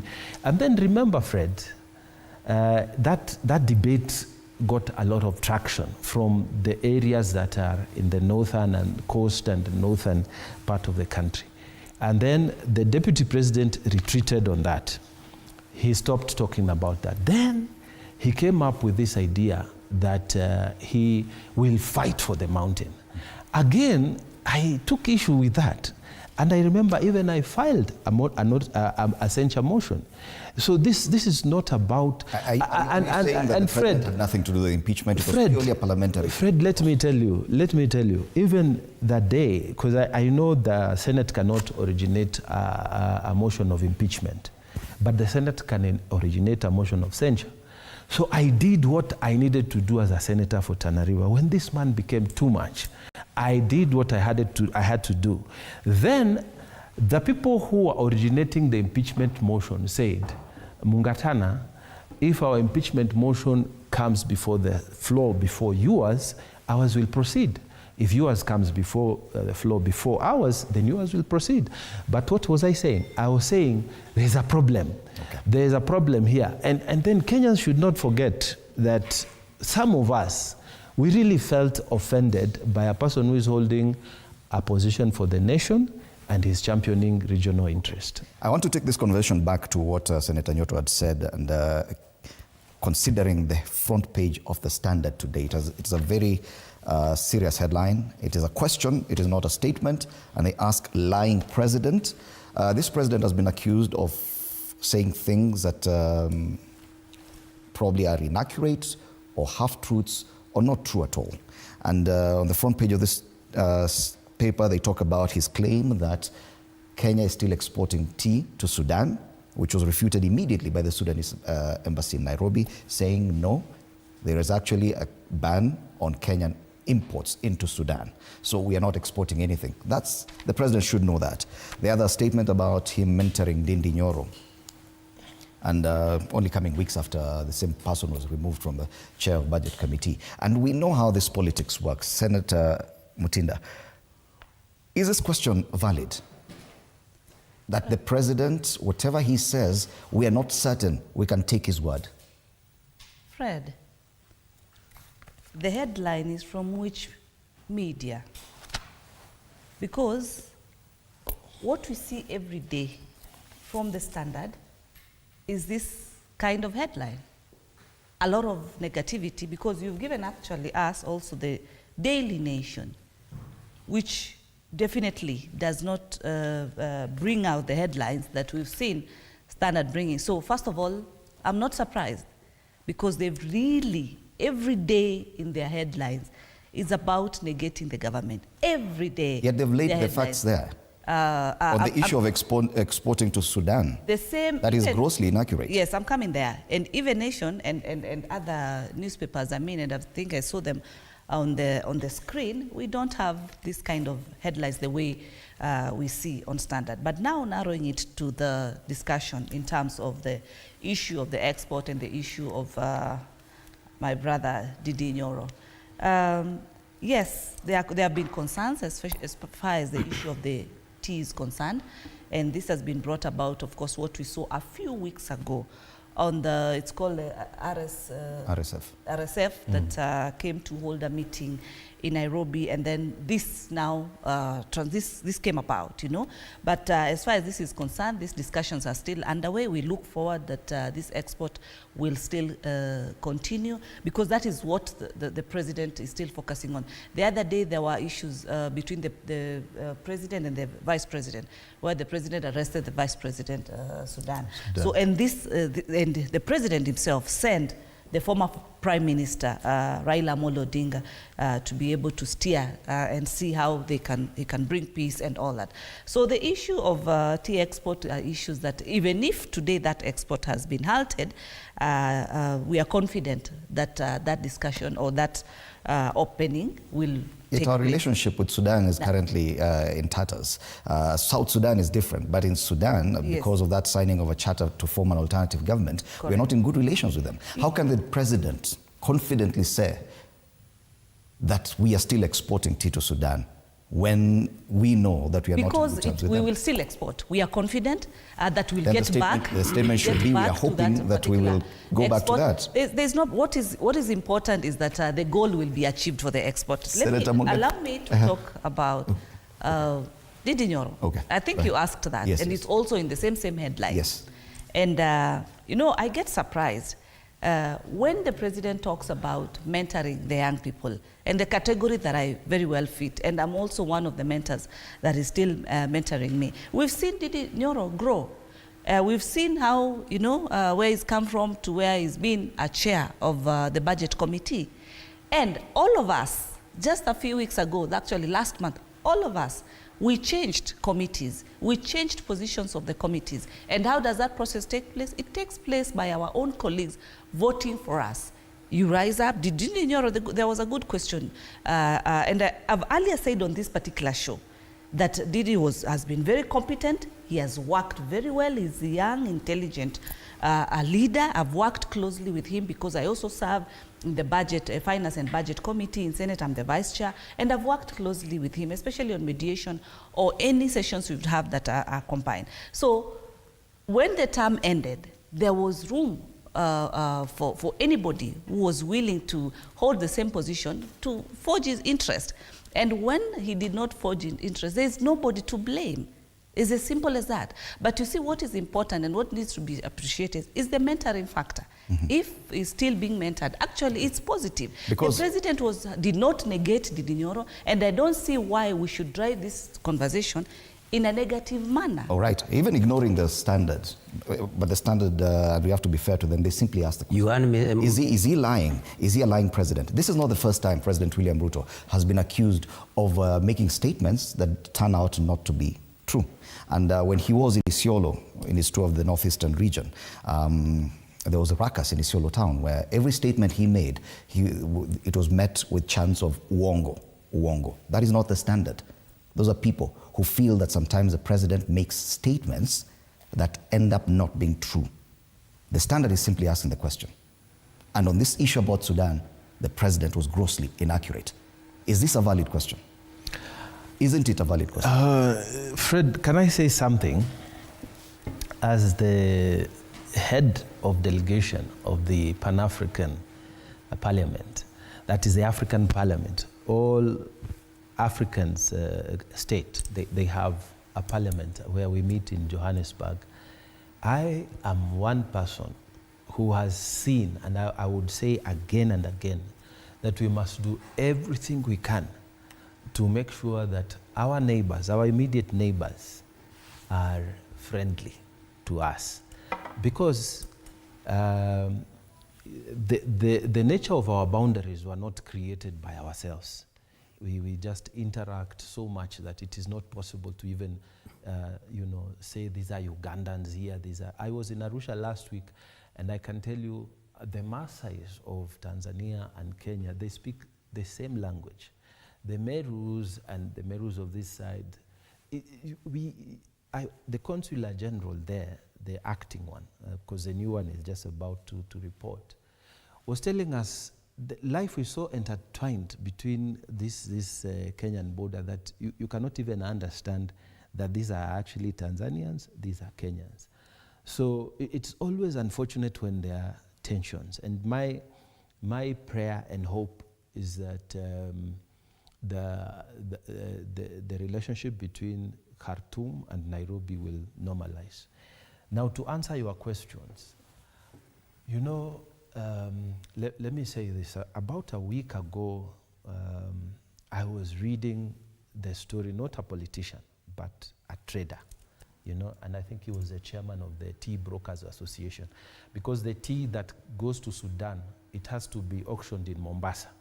So he was giving the story, and he was saying that Sudan is a very big consumer of our tea, and because of the importance of that market, some of us, we actually package it for Sudan, and we even blend it to their taste, and Kenyan tea is very popular in Sudan. So this abrupt order that we cannot, the Sudanese government is saying we can't import, is very negative to us, because some of the trucks carrying tea were already on the road. And some of the ones that is in the go down, they are packaged for that particular market. We can't sell it anywhere else. So that was from a person who is on the ground that we are being affected by this. But that was a week, 2 weeks ago. That's what I was reading. Now, when the president says a day or yesterday that he thinks that the tea is being exported, what I'm not sure about, in government there are different levels of consuming, security information, levels of consuming intelligence, okay? And the president is at the highest level of consuming intelligence, and then we are at a lower level of consuming intelligence. Now, if you tell me what the president is saying is not true, I cannot confidently tell you yes or no, because he consumes intelligence at a level that I am not aware. And you will come back to me and tell me that no, the embassy of Sudan has said this, but the level of ambassador also in terms of intelligence. Fred, I'm telling you, these are facts of government. Yeah. The level of his clearance, the level of his intelligence. But you do agree that this communication is not in tandem with what you're saying. Can I finish? That there's contradictory information coming from Sudan itself. No, I'm saying, if the statement that the president has given, because he consumes intelligence at another level, is contradicted by, say, the head of government on the other side, I would take that very seriously. But if the statement is contradicted by a lower level, I would still say that there is possibility that the other side may not have all the information. I'm not saying they are lying or they are not telling the truth. I'm just saying that they may not be privy to all the information. Because I have given you information of a trader about 10 days ago. So it is still a valid question, whether or not the president is accurate in some of his pronouncements. No. I'm saying this. The president's level of consumption of intelligence is not the same as you and me. Okay. And sometimes he may say something that he knows that I don't know. And from my perspective, it could be inaccurate. But from his perspective, it could be correct. So I am not correct I'm not sure that headline is correct. But can I say can I say one last thing? And this thing, we've had a quarrel about it with many colleagues, because some colleagues think that you can say anything against the president, against ministers, against people who hold offices, or even your older brothers. Well, where I come from, in the Pokomo culture, you cannot call your elder a liar, okay? And I want to say this, that someone must maybe misinformed, maybe having lack of knowledge, but you can't sit there and say, Dad, you are lying. Father, you are lying. Mother, you are lying. You can't say that. I think that is the wrong way of approaching this thing. It may be wrong, but we're getting people challenging the president directly and telling him that most or some of his statements have actually been proven to be untrue. Isn't this headline valid, Senator Newton? Thank you. And Fred, I am a very patient person. But this time around, I'm going to ask you to be fair. You have made Senator Mungatana go twice before I came back. After my contribution, you went to him, then to Senator Tabitha, then back to Senator Mungatana. And I must tell you that the one who should be complaining is Senator Mutina. But they are both supporting government. They are both supporting government, so I think you should give me some more latitude. But anyway, so please allow me to respond to one of or two issues of what they have said, because I'm all alone on this side that does not support government. And we must not allow, legislators to mislead Kenyans. And I say this because both Senator Mungatana and Senator Tabitha want to mislead Kenyans in relation to the impeachment of Rigathi Gachagua. Both of them voted yes for this particular motion. I want them. I would ask them, with all the reasons that Senator Mungatana has given, to swear before God that he did not receive 10 million. Swear before God if he did not receive 10 million. So, I mean, these are the shenanigans of, you know, he was talking about just Mount Kenya and what have you. The major motivation is there. Let them swear before God that they did not take 10 million each for voting years. So, you'll get your time. Senator, that's a very serious. Yes, they'll get your assertion. They'll get their allow time. them to They'll get their time. directly. I've just told them to swear. I'm not telling them that I need to prove. You're not you saying just that. swear. They just swear because we are not in let me finish. Let me have my time. I'm giving them their time. Why are they interrupting me? Because that's what they do. They want. Why don't you wait then? Why don't you wait until you get your time and then you give the rejoinder? Why should we wait? You know, you should wait because I'm waiting. That's why you should wait, because I'm waiting. I mean, let us continue. I mean, Fred, can I get my time? This bitterness. It doesn't matter. It's childish now. I think, Fred. National TV. I think, Fred, what we should do. It does not matter. Your fellow I should be given my time. Does not matter. Unless. Okay. I mean, why can't they wait? Let's calm down. You cannot make. He's the one who started. You cannot. Why can't they wait? Allow me to speak. Okay, Allow me to Fred. speak, senators. Okay, Fred. Allow me to speak. Any person who asserts Senator Mungatana, must prove. Allow me to speak. That's what the law says. Allow me to speak, Senator. Is he above the law? Senator Nyoto, it was your time to speak. He must, Yes. he Made must very withdraw that serious statement Yes. or apologize. against Yes. your colleagues. Yes. And before you proceed, Yes. I'd just like them to respond specifically to that, not to anything else, so that you can give Senator Nyoto time to continue. Senator I want to tell Nyoto that I did not receive 10,000, whatever, 10, whatever.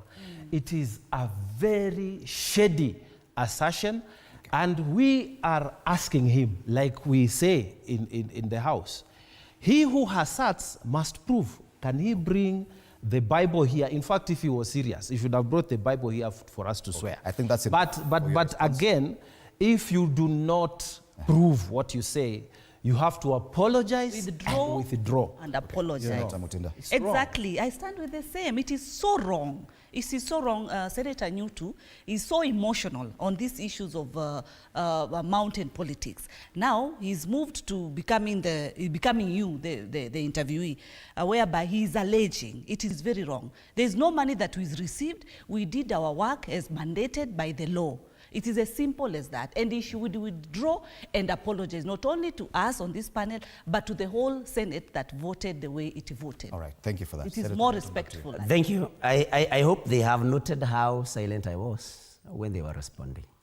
I wish they would also be that silent when I'm saying when I'm saying what I'm saying, because you can always give them time for a rejoinder. And I think that is what a debate is all about.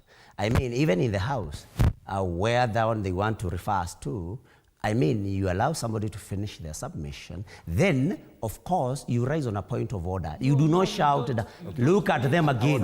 You do not. When someone is out of order, you call him out. You have to be given, but Senator Mungatana has been in Parliament. He knows that even when you rise on a point of order, the Speaker still will have to, you'll have to wait for the Speaker to give you an opportunity. Now, Fred, they should have waited for you. They should have given you time. I've given them opportunity. Yes, that's why, let's not dwell on that. I'm responding now. No, Fred, you have to rule. But they have told me to respond. You have to rule. Whether we can continue with that assertion. You know, yes, we cannot. Now, how do you rule before you hear me? Senator. No, he has. How do you rule before you hear me? He has to prove that that allegation it's my time. is true. Continue. No. You want Fred to rule before you hear me? We cannot accept a person who comes to lie to Kenyans just let's because. Let's allow him to clarify. He has to apologize. Then allow he him. has to apologize. More respectful. It is you who must control him. Yes. He can't Now, abuse people. will I have my time? No. It is your time. Will I have my time? Apologize fast. Will I have my time? It is your time. Or you want them to be your co-hosts? No, you can't. Now, let me speak. so that you can rule. I wish they could allow me to speak. No, you cannot. How do I apologize without speaking? Then, if they want me to apologize, how do I apologize and withdraw without talking? Senator Mugata. Let them wait. Yeah, let's allow him to speak. Let them wait. Okay, Senator Nyoto. Let them wait. One, Fred, because this thing is recorded. I told them to swear. Are we together? I told them to swear. I asked them to swear, Senator Mugatana, you can do better than this. We'll waste too much time on this back and forth, and it's not really necessary. It was not even our main discussion. You cannot, yes. You cannot assert without proving. Fred, so how do I prove without speaking? Fred. You cannot assert without... How do I prove without speaking? Senator Nyoto, go ahead. Will I get time? Yes, please do. Can they listen? Can you ask them to listen? Go ahead. No, I don't know. I mean, you know. To listen, I don't want to listen to you as abusing me in front of national television, and you don't want to withdraw. And you want somebody to withdraw before they speak. But you are. Should I do? Do I remove my jacket as a form of withdrawing and apologizing? Is to start by apologizing. No. I mean, Fred. I think, Fred, what Fred you can do? Fred, respond verbally. What you can do? Let him withdraw. Yes, that's the first. Fred, you can only do that verbally. Then allow him to verbalize whatever his response is. He communicated verbally. Yes, so allow him to verbalize. I think, Fred, yes. You know, they are trying to lynch me, but I can tell you. Lynching you. But I can tell you, now listen. No. What's wrong with Senator Mugatana? Somebody who has been serving in Parliament, I think is the second term. He should wait, because even that point of order that you're talking about here, you have to be given time by the Speaker at least to raise your point of order. And I've given each of them. Yes, but every time I start speaking, they interject. Kindly move on, Senator. Yes, so what I'm saying is, I just challenged them. Challenging somebody does not mean that you are saying he did it. They should have just said, yes, we have agreed to swear because we did not do it. It was that simple. But let me respond to the issues, because I mean, that is not even... of course, you can see what generates a lot of a lot of you cannot abuse now me in front of national television. Now, there is no insult in this, and this is not the first time. And this is not the first time. He has said, this is not a court of is this a debate or a marketplace? This is not a court of law, Senator. Is this? Are you turning this to a marketplace? But you cannot allow him to get away with that. He made an assertion, and you got an opportunity to say no, and you gave your response. I am not in a position to rule on whether or not what he said is true or not. He said it, you got a response. Let's move on. All right? Well, shall I speak? Yes. Will I speak without interjection? Go ahead, Senator. Yes, because back to the issue we were discussing. Yes. So I mean, Fred, you know, the other misleading information that we are receiving from here, and we received it from Sagana State House, State Lodge on Monday evening, is that, you know, reorganization of committees and leadership in the House is purely done by the members of the Houses, which is not true. And I'm going to prove to you. You know, when the president said that when broad-based government was introduced, that Mount Kenya was supposed to surrender like 3 seats, and Rift Valley was supposed to surrender 3 seats. I want my colleagues here to tell you how many seats in the Senate, in particular, where all of us sit, were surrendered from Rift Valley. And I want them to respond to you about that particular one, because that is a white lie. That it was an arrangement that now, because we have new partners in this particular government, and the Mount Kenya had very many seats, and the Rift Valley had very many seats, that the Rift Valley is going to cede some seats, and the Mount Kenya will cede some seats. I want my colleagues here to tell us, to tell you which seats Rift Valley has surrendered. Because I can tell you the seats that, that were sacrificed in Mount Kenya, and the seats in Rift Valley remained intact. I can tell you. Okay. I'm here, Senator from Murang'a, I was chair education. Mine was taken. Senator Karongo Dango of Kiambu, his was taken. Senator Medhu of Nyandarua County, his was taken. Senator Murango of Kirinyaga County, his was taken. Senator Mandago of Rift Valley, his was not taken.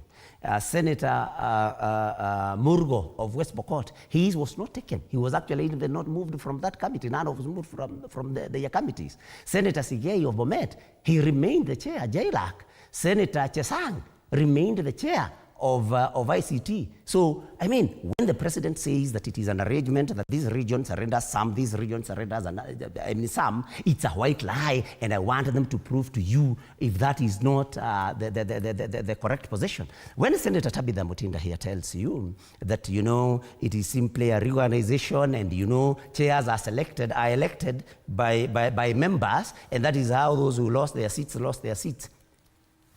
Let them give you the facts. Okay. Those of us that lost the seats in the Senate were first moved, were removed as members of those committees. Okay. And this, so they had no opportunity. Another instance where the president has said something that has been proven to be inaccurate. Yes, and I want them to prove. So, but just going to the Sudan issue, because that was the issue briefly, on the Standard. I mean, Senator Mugatana tells you that the president consumes intelligence every morning. But he kind of insinuates that the president, whoever rules in Sudan, does not consume intelligence. I mean, this is the Sudanese government against the president of Kenya. And we know, unless President Ruto wants to, because he believes in forcing things, because he said that because of the market in Sudan, that is why our tea is still being consumed in the Sudan, meaning that the market forced the Sudanese government to be importing to be importing Kenyan tea. And you know, when again you talk about the president consuming intelligence, the other question should be, does the president act on this intelligence? Does he take any advice that is given by NIS? And finally, I mean, Senator Mungatana here, he tells you that in the Pokomo tradition, and I have no reason to doubt that you cannot call your elder a liar. But I want to think, because I mean, I may not be able to question that tradition, I want to think it also depends on the kind of elder. If he's an elder who lies to a child every day, I'll bring you a loaf of bread in the evening. The following, and he does not come along with any loaf of bread, not even half. The following day he tells the child, I'll bring you some sweets. He does not bring even one. The other day he tells him, I'm going to do this to you. And I think that child may not call the elder a liar openly on the face, but that child will tell his friends that my dad is a liar because he has lied to me all this time. So it depends also on the character of this elder. Senator Mutinda. Fred, it's so sad, you know, to see a leader, a colleague that I very much respect, get to this level of bitterness and agitation. And we've narrowed all these discussions to so much politics. When you brought out the questions that you'd asked us, then a whole leader goes back to issues of monetary, claiming and alleging, for that matter, that Senate members were given millions to undertake a process. It's very sad. Completely very sad, because such did not take place, such did not happen. Those are the allegations they keep on trying to insinuate so as to keep on negating the institutions. If that transpired, if that took place, he knows the law. He knows the channel that he should be able to follow. He's more he's learned. He's been a teacher, and I respect him for that. So that should be upheld with the respect that it deserves. Allow me to go back to this issue of a committee that seems to be like president is controlling committees. First of all, in our standing orders, as we follow, that is what really guides us as a house, after every 2 years, there's normally this rechange. And it is so sad to demean a whole president to a level of committee formations, you know. Some of these committees, we sit sometimes depending on experience and expertise. Case example, sometimes, I'm just saying sometimes, if you have so much averse on matters finance, then you get, affiliated to the committees that are within that particular docket. When it comes to issues of ICT, people in the technological space, medical industry, same to at times the health and all, that sometimes is guided by majority of the members and all that. When he says that then State House, set up this committee, it is very wrong. It is the majority leader, the minority leader who sit together and allocate members to seats. Could there be undue influence from any other forces away from the House, that probably the party structure or even State House? Is it possible that there could be such influence? There is no possibility of such. Then what will be the executive doing if they are still meddling in the affairs of both houses? And especially from where I sit, let me speak from the Senate side. It was more about the members in terms of the experience, and it is us who had an opportunity. I don't know currently Senator Ruto sits in which committees. I'm not serving in the same similar committees, but he knows very well. He's within the 9-member committee of a particular committee. If he wanted to be the chair of that committee, he knows the procedure. If he wanted to be the vice chair, he knows the procedure. You go to a committee, a meeting is called, you bring out your interest, you say, I would want to be the chair. Okay. If someone else is there and then the voting is done, as fair as that. William Ruto does not sit in any committee of parliament to make any particular Allow me, because let of that time, be very clear. because of time and lastly, let me mention this. When we talked about the issue of development in Mount Kenya, the first project the president started with is the housing project in Laikipia. That is what he commissioned, apart from the classroom that you had asked. Why are you evading the housing that it was on I was just referring to what was there on the front page of the... It was not just about the classroom. Let us be fair and also talk about the other projects that... Briefly on this issue of politics, of committees, before we move to the very final comments, and you only have very few minutes, so only 2 minutes on this. On the committees, let me distinguish 2 issues. The House leadership, that is the majority, the deputy majority leader, the whip of the Senate, the deputy whip, and it goes for the same for National Assembly. That is a party matter. So the president, as a party leader, would be interested in that. And that is not voted on. The parliamentary group, after elections, sits down and they agree who is going to be the majority leader, the so on and so on. And it is but the same. You just said, just for clarity, Senator, that the party leader could have influence. You are not could, I'm telling you. Definitely has influence. You have influence for House leadership. I'm distinguishing between 2 issues. House leadership and committees of the House. When you're choosing the House leadership, after you have elections, you count, are we in the minority or do we have enough seats to be majority or minority? So the party leader, if you are in the minority, would sit and we agree, this will be the minority leader and so on. That is a House leadership. And all you do is to write to the Speaker of the Senate and you tell him that on our side, this is going to be, there's no voting. This is going to be the majority leader and so on. On committees, on the other hand, people go and sit down and they vote. So if Honorable Ruto is feeling bad that he was voted out and all the others, it is just democracy. You have the numbers, you get your position. You don't have the numbers, you accept. Why is it so sweet when you have the numbers and you win, you become chair? Why don't you want to accept the other side? I think it is, what do you say? It is lack of experience and understanding of how these processes work. Okay. Because Senators, that is really because of time, there's really one thing I'd want us to talk about, and I only have like 9 minutes. It would be unfair if I let you go without that, because yesterday a group of leaders raised a serious questions regarding the ongoing process of selecting members to the IEBC. It is there on the front pages, and the claim is that Ruto and Raila are meddling with the reconstitution of IEBC.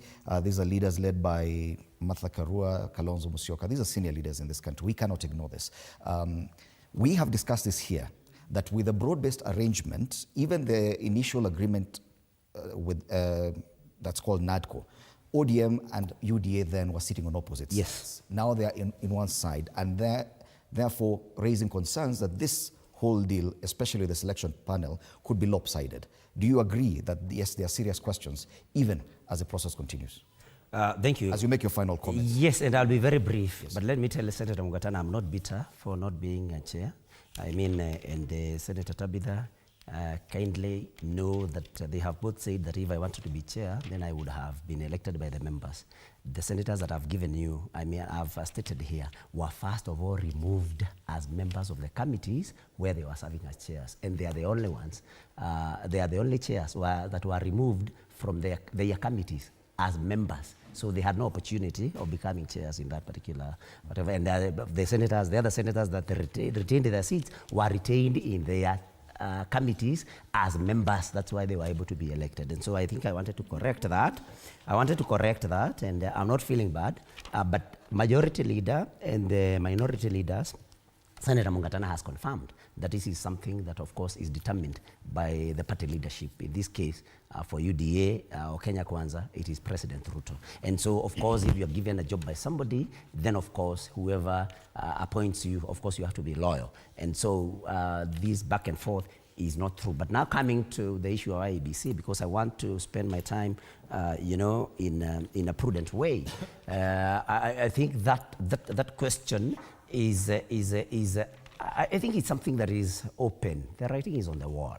That now we have hitherto opposing sides on one side, and so any IEBC commissioners picked as by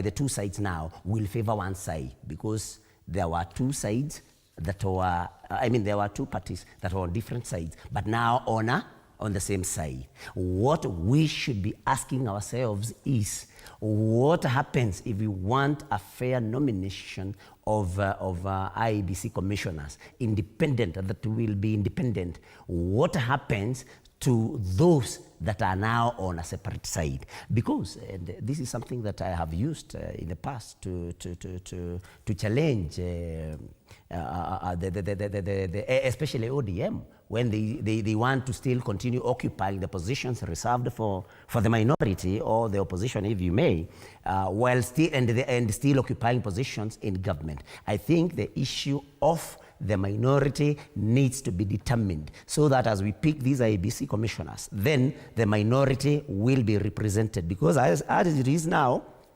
the majority are on one side.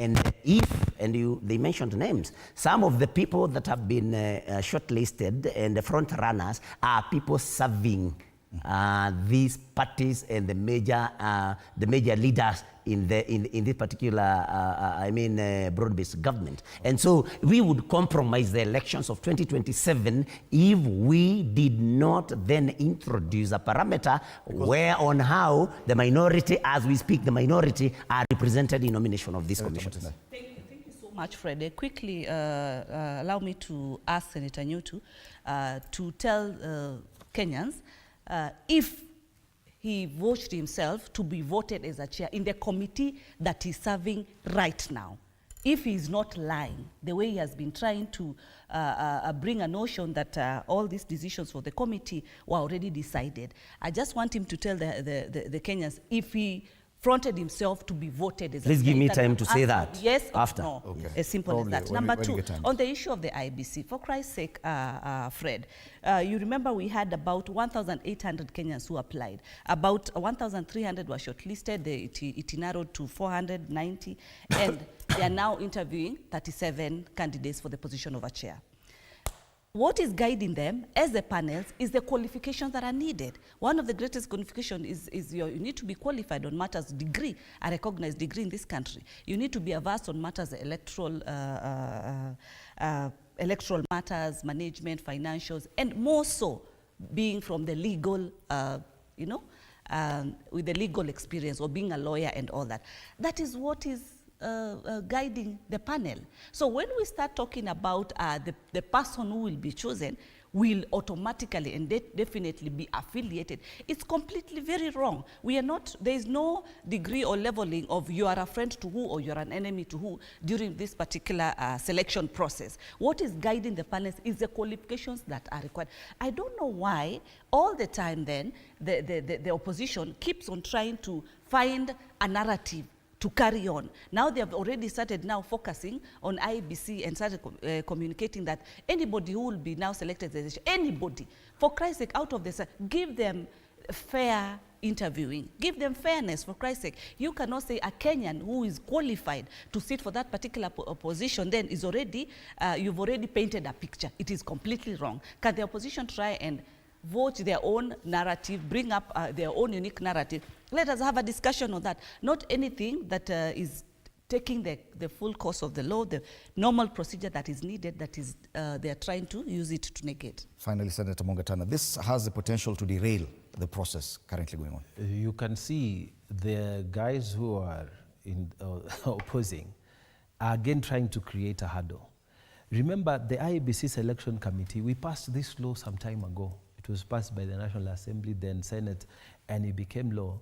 But we could not do the selection because Kalonzo Musyoka went to court with his team, you know, to try and block one of the guys so that Kokimuli can come in. And at the end, they got their way. Kokimuli is in the selection committee, who is clearly affiliated to Wiper Democratic Party and in particular to Kalonzo Musyoka. So, and the process itself, first of all, the delay was because of them, not because of our side. And then now, the process has begun. The process is there. Their people are asking all the necessary questions. Correct. Everything, it's out there. So how do you then all of a sudden say, these are Ruto's people and these are Raila's people? Why can't you say no? I mean, in fact, one of the questions they should be telling their people in that selection panel is to ask, are you a Raila person or is that a qualification or a disqualification for being a member of the IEBC or for being a chair of the IEBC? I think these people have sensed defeat and it is real. And even if they put their own children to be chair of that IEBC, the question is, do you have the vote? You know, do you have the vote? If you have the vote, you will win. These people who are being selected there, I don't see how they will add me votes as Senator of Tana River or remove my votes. You know, they will simply count what is there and manage that election. I don't see how that affects anything. How do you measure that somebody is on the side of Raila or in the side? We are seeing these interviews. I've been watching them, and Kenyans have been watching them. How do you decide this one is affiliated to this one or this one? So because of that, he can't. Then we can't have judges, you know. Then we can't have military officers. Then we can't have magistrates. You know, it doesn't mean that just because somebody is being appointed to be, I mean, then we can't even have pastors, you know. Because then maybe a pastor is affiliated to ODM and another. We can't even have doctors. We'll start wondering, before we go into the operation table in the high dependency unit, we'll be asking, are you ODM or are you UDA? Is that what we are looking at? I think we have a few seconds. I think let's right not of be reply. petty. Okay. Let us just Right do of the reply. selection Yes. and let us agree these are people who have gone through the process. We constitute the IEBC and then do the thing. Let's look for the votes. Okay. Just in response to Right of reply, yes. I just wanted to tell Senator Tabitha to tell the truth that, you know, how you become chair and why people are chairs. Every committee in the Senate, standing committee in the Senate has 9 members. So if the majority leader wants you to be chair, what he's going to do, for example, is to make sure that he brings 5 names of pro-government senators and make sure that 4 names at most are now, opposing government. And then it's my time. Yeah. It's my time. So, you know, he asked whether I offered myself to be elected as chair in the only committee I serve in of land. I wouldn't have offered myself because I am not stupid. I could see who the membership of that particular committee were. And she did not answer just one question I asked.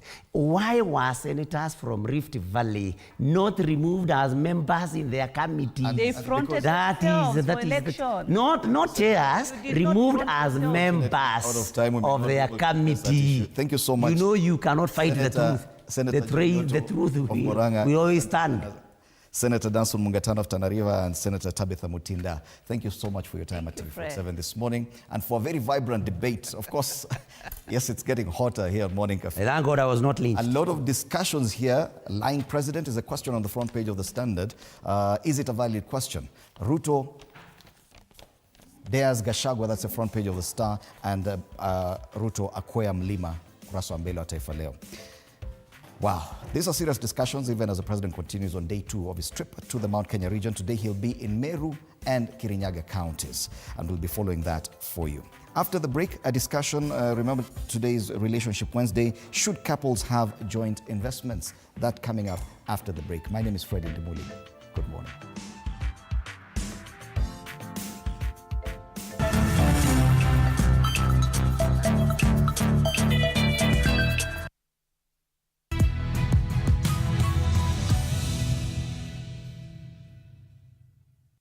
Interrupted live streaming of your favorite programs on TV47 and Radio 47 on the go with our new mobile-friendly website. Experience the future of broadcasting. Visit www.tv47.digital or scan this QR code and stream your way to endless news and entertainment. Welcome to the home of untold stories.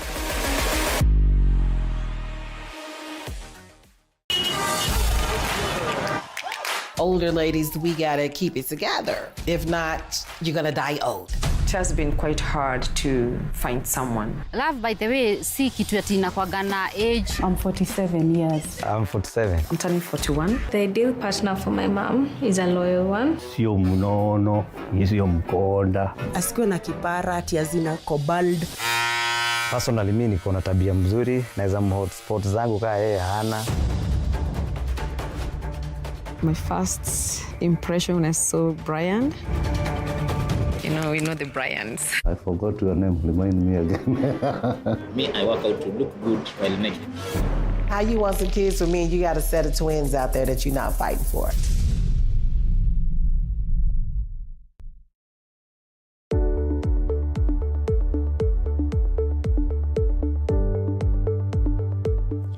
Did you know that a credit card or a similar rigid object can be used to remove a bee stinger? Scraping the stinger sideways with a card can help remove it without squeezing it, reducing the amount of venom injected.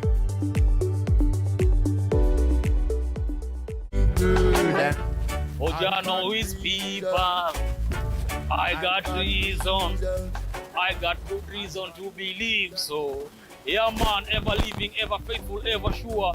Jaja ranting, Lord of Lords, a King of Kings. Just think about it. Oh, life in Kingston Town. Make sure to tune in each and every Saturday night from 10 p.m.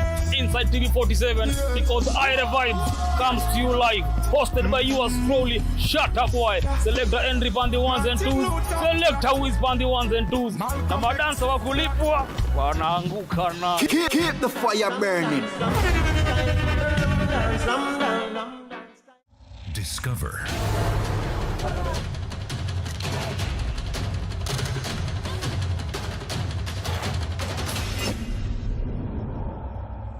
The world.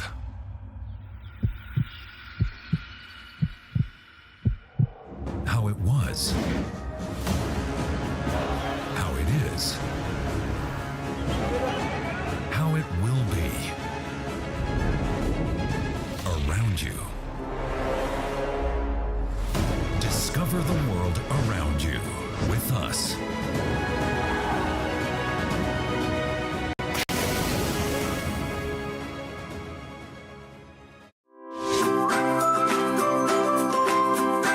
How to keep your ice cream cool. Bubble wrap is a powerful insulator. While on the road, keep your chunky monkey from melting by wrapping the print in plastic bubble wrap. It will stay firm for hours.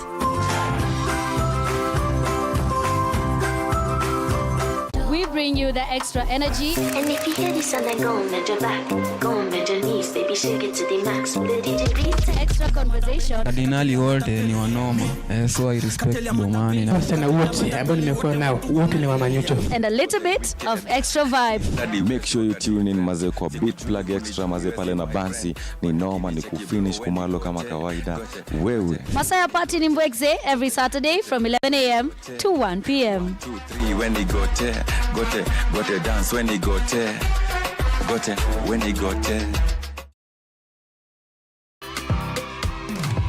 Nuzona namia walikuwa na bibi ya mpendwa, usafiri alipenda na hadithi zote aliwapa.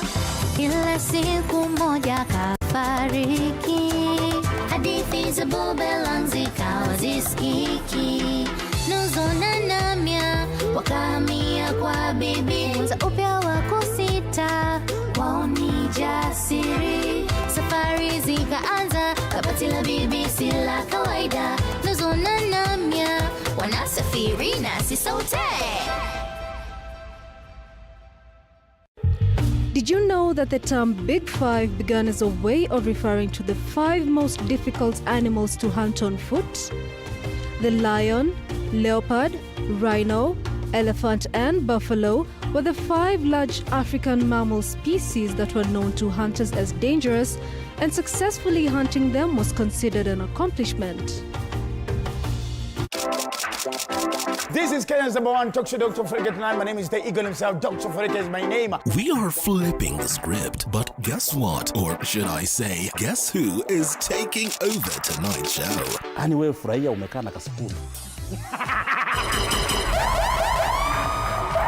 CP unit ni Punet. Ni Punet. Punet. So you guys knew about... Piga. Sawa basi.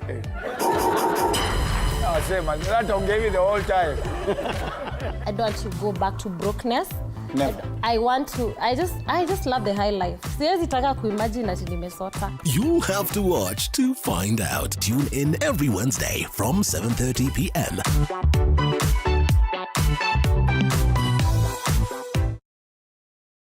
Welcome to the 77% Magazine Show. We have a lot more prepared for you, including from our street debate. What do you think needs to be done more by us as a community, by government and other stakeholders? So for the fact that people are running away because of money is a problem to me. You took an oath to save lives. Very good points raised in that debate.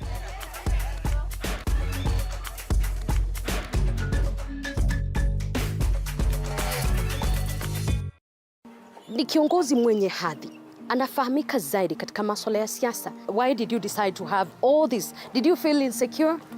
Yes, I hung the only pair of trousers I had at night, and then I hid at the corner, all right? And this guy comes, he fell into my trap. Zaidi, akifahamika katika umahiri wake kwa mambo ya diplomasia. Did you ever consider quitting politics? With a wife who has been unwell, it has occurred to me severally. I could just quit and look after my wife. But I know Pauline will not agree. Alhamisi hii katika Mfahamu Kiongozi nitakuwa nikikujuza story na historia yake kinara wa Wiper Dr. Stephen Kalonzo Musyoka.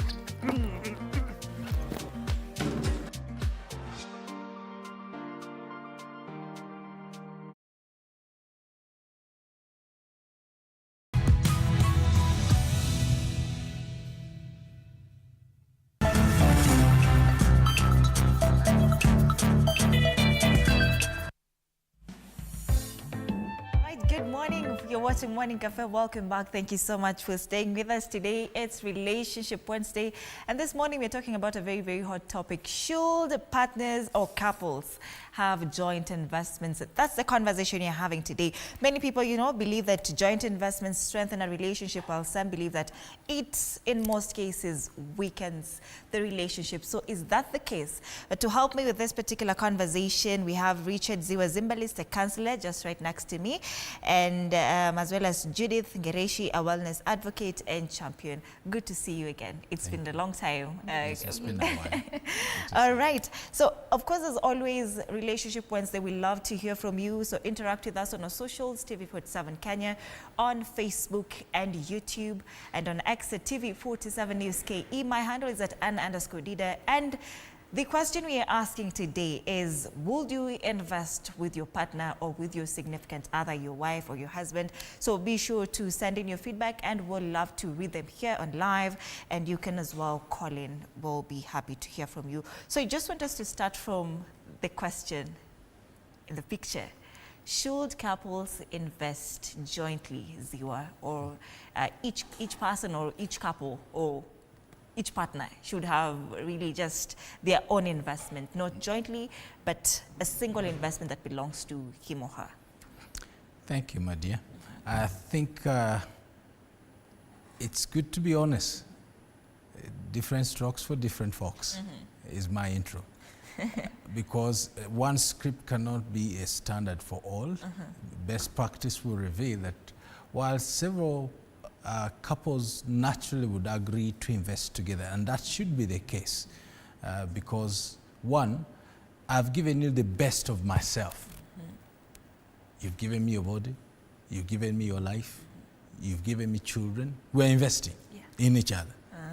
But it's ridiculous to invest yourself into each other emotionally, spiritually, sexually.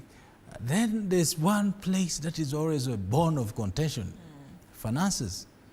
And truth be told, if you have the same ethics, the same vision, the same moral code in certain way you love to relate with finances, it shouldn't be a problem for you to invest together.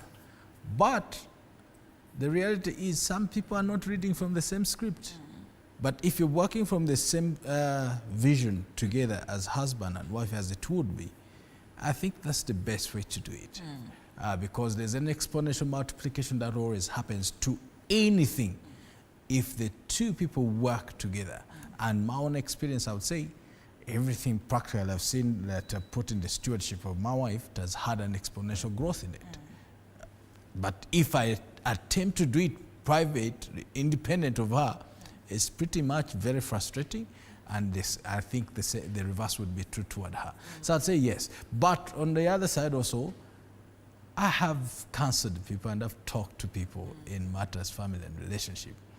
And really, it is sad to note that it can be a very self-sabotaging behavior if you don't work together as husband and wife. The man does his own thing, the wife does his own thing, and it's very frustrating. But also it has a proven record behind it. It could be the man is not honest and truthful with his finances.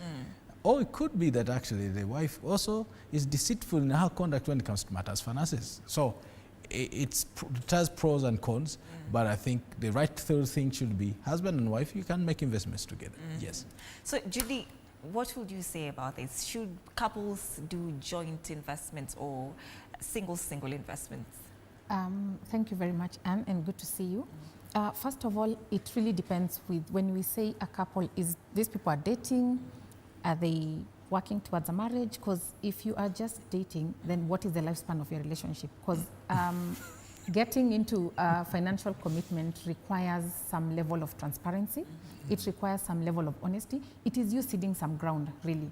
Because if you're going to get into any kind of goal you are working towards, if this relationship is headed towards marriage, I would definitely encourage doing a joint investment, because it builds a portfolio of what you want for your family and for the growth of your portfolio. You want to work towards a certain goal, assuming you're planning on having children. how would you want to raise those children? Where would you want to live? Which schools would you want to take your children to? What kind of medical plan are you intending to take? So I would advise couples who are intending to get married and who are married to be able to work on a joint investments, but have a legal framework that guides you and have honest conversations. Like transparency is key. When it comes to money, transparency is the end game. I love that you've touched on so many things. Legal, of course, we'll be talking about legal as well, and just communication. But Ziwa, you talked about something, that some people are not working from the same page. You're married, but you and your wife, you don't want to. It's very reluctant when it comes to conversations around money in regards to just, taking care of the family, the children, things around the house. Why are couples very reluctant about this? Money is very unnerving. That's the truth. It amplifies character. So if the culture where you came from, money is a subject that was not always entertained in conversation, your culture totally different from your other significant other, that is your husband or wife, it will foster a need for you to seek for coaching, matters finances, because if you don't, honestly, you're going to always crash. I've seen my wife, she's better in administrating finances than I am. I came from a polygamous family. It was very frustrating, my dad being able to evenly distribute himself in many responsibilities associated with the many children that we were. At one point, we would count and we're 22 in the house. True African man. Yes. So the reality, when it came to giving you finances, there's some behavior patterns. If your father or where you came from, if he's going to give you money, he has to hide it in a jacket and count it inside the jacket. Or he has to count it below the socks. And the other, the father would literally tell you, sit down and count for me that money.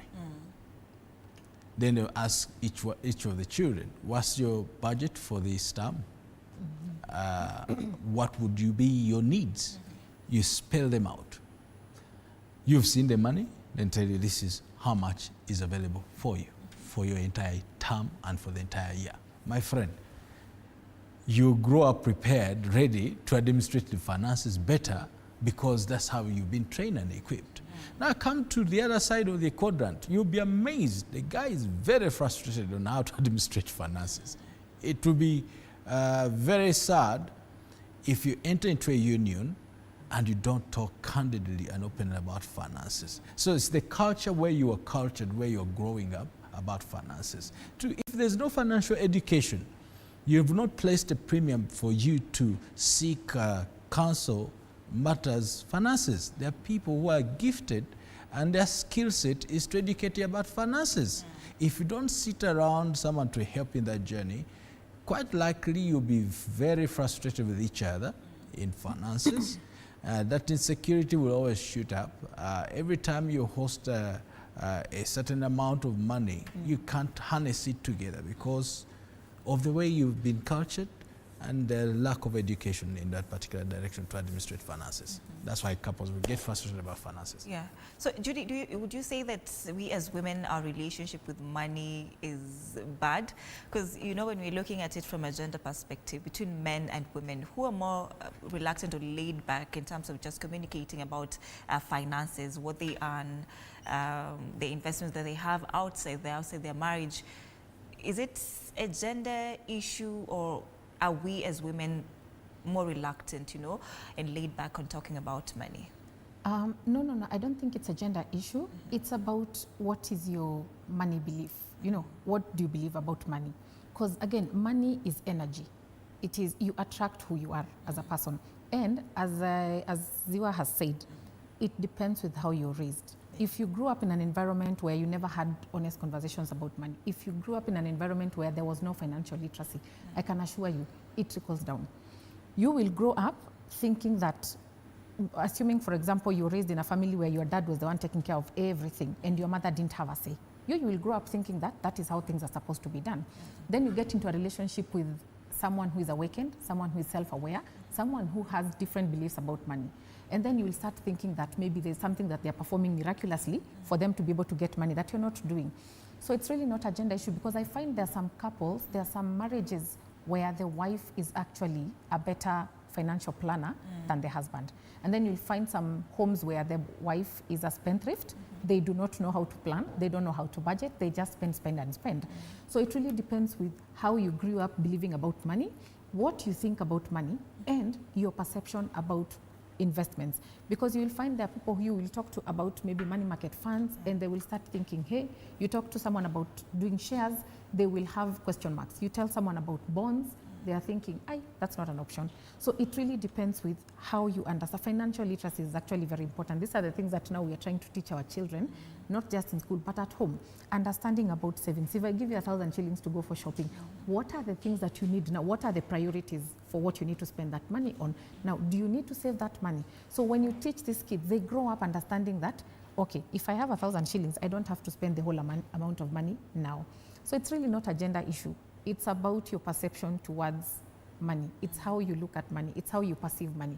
And I usually tell people, you might find someone who works, they earn 150,000, but they will tell you by the third day after receiving their salary, they don't know where that money went to, because they don't know how to plan.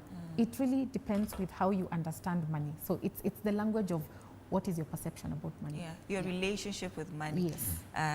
That is quite interesting, Judy. Now, does this also breed that 50-50 notion, you know, that the woman will bring in 50-50 and the man will also bring in 50-50. Now, the man is not a better provider because the woman is also bringing in 50 and the man is also bringing in 50. Does this breed that kind of resentment from the woman not feeling well led?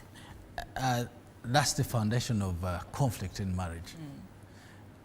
If you set your a wrong precedent from the beginning and say that it's 50-50, yet when you're giving your body, you give him 100-100. When you're giving yourself emotionally, you give him 100-100. It's the handwriting is on the wall. That you constantly have strife over finances, because you don't trust each other around finances. I think if it is Oprah getting married to someone in Kenya, it is critical, like she said, matters of legality. You sign a prenuptial agreement. Quite likely, Oprah will not trust you with her money because it's a lot of money. But if you got married and your commitment to work and harness this relationship together, you didn't have that much. All you have is each other and to leverage on your individual skills and ability to work. I think it's proper that from the onset, you put your finances into one central pool where you administrate your finances together.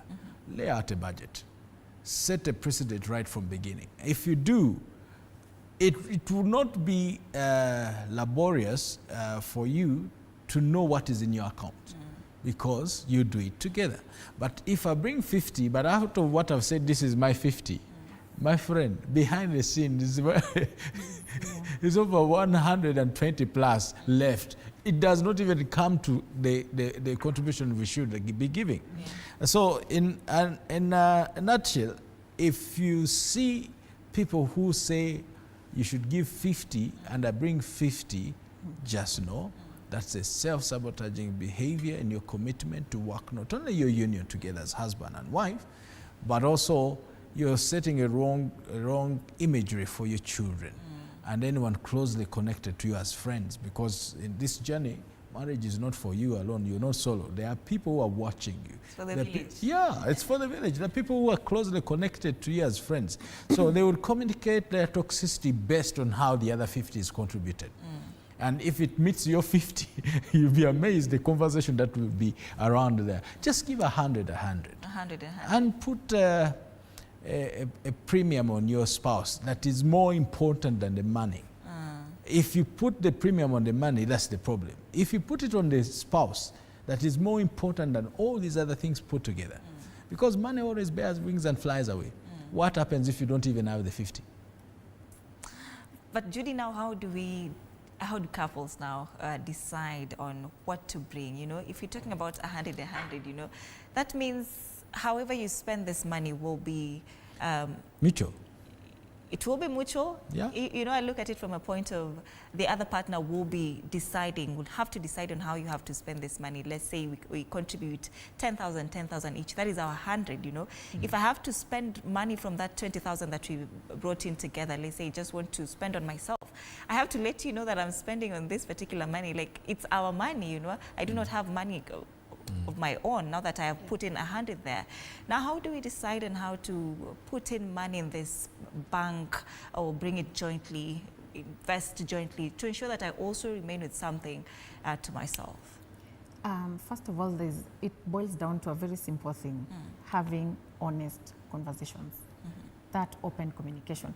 Because the moment you don't have those conversations, then you really have no business getting into a marriage, because marriage is a partnership.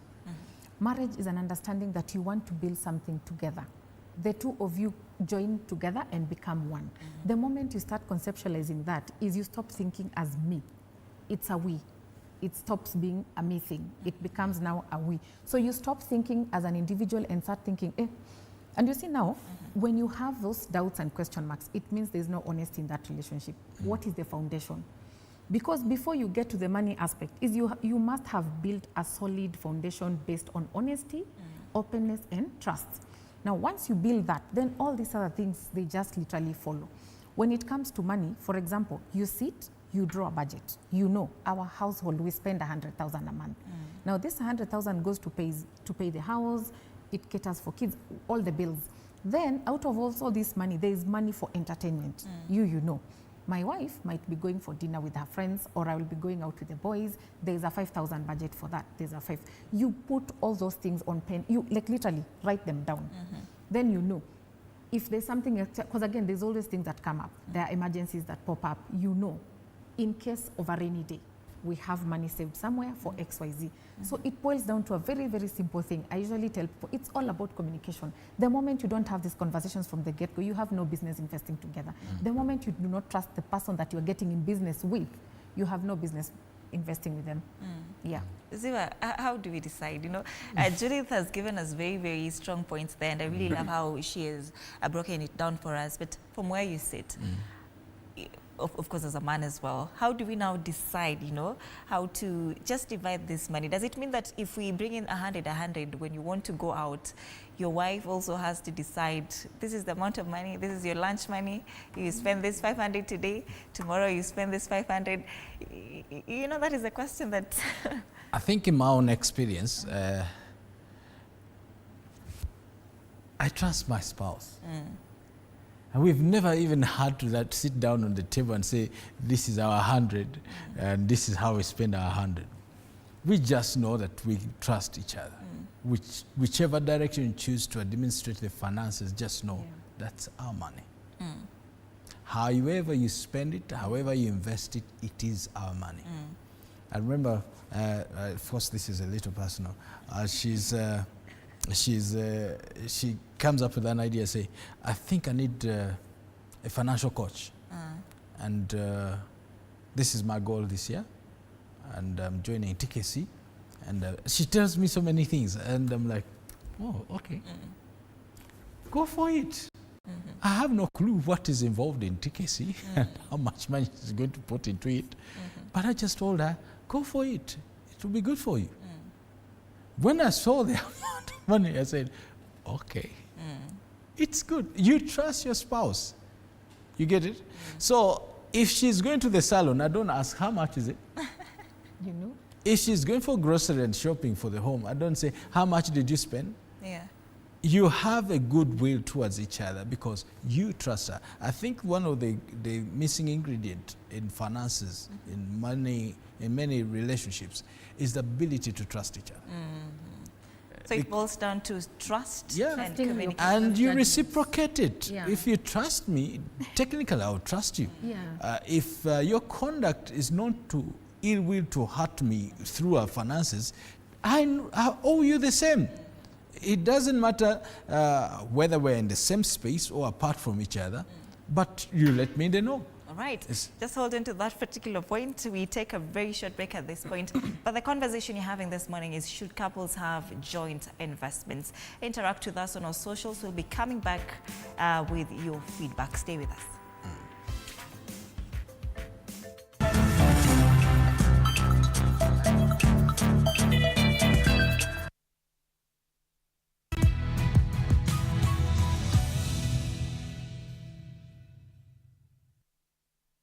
47 inavuma ndani na nje ya nchi. Tumekubalika hadi kimataifa kwa ushirikiano na Deutsche Welle nchini Ujerumani. Tunakupa matangazo ya aina yake, kuanzia habari, makala na matangazo ya soka. Radio 47 na Deutsche Welle, idhaa ya Kiswahili nchini Ujerumani. Hili ni bonge la ushirikiano. Radio 47, tunavuma na bado hapa ndipo.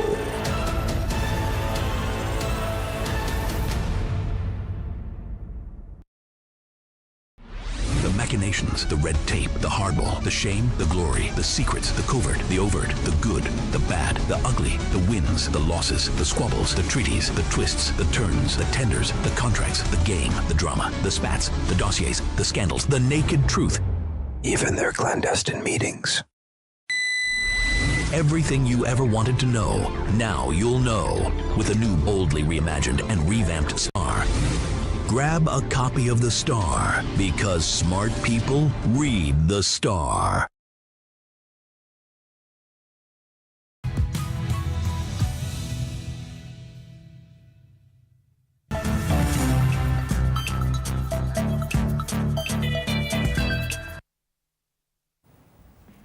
Welcome back. Thank you so much for staying with us. You're watching Morning Cafe. It's Relationship Wednesday. The conversation you're having this morning with Richard Ziwe Zimbalist and Judith Gereshi is, should couples have joint investments? And the question we're asking on social media on X is, would you invest with your significant other, with your partner? And I think we should start from that particular point and take a look at what you are saying. That is Mr. Wanyama saying maybe kids. He prefers to invest with his kids instead, not the wife. Naipamei saying, yes, that's why you are partners. If you trust him with your life, why not your money?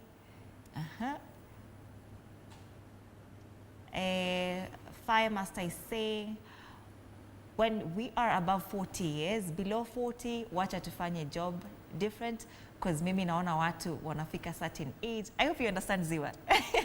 Wanagundua mtu mnaishi naye not your type, especially kama one party anapata do mob kushinda mwingine. So you see that the argument is about who gets more and who gets what. Let's take a look at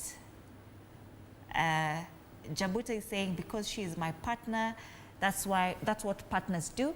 Trust one another. If anyone can do that with their partner, they don't deserve to be with partners. And Isaac is saying, so the reason nakata ni juu first, mimi who prefer financial independence. Second, keeping investments separate is idea to avoid unnecessary arguments. And again, we might have different goals, so in a mix, separate investments more practical. That's enough for now.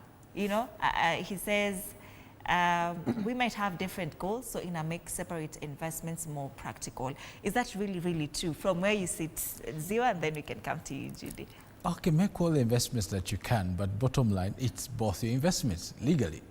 I'm talking about those who have gotten married as husband and wife. Contractually, when you get married, what is yours is mine, what is mine is yours. So whether you make it separate or joint, it's all your investment, the two of you. So the better you do it together, the earlier you do it together, the better it is for you. But if you're in a come we stay kind of arrangement, I would kind of agree with the gentleman who said, below 40, wacha kila mtu aishi vile ako. So wacha I look for my own money, you look for your money, I do my own investment, you do your investment.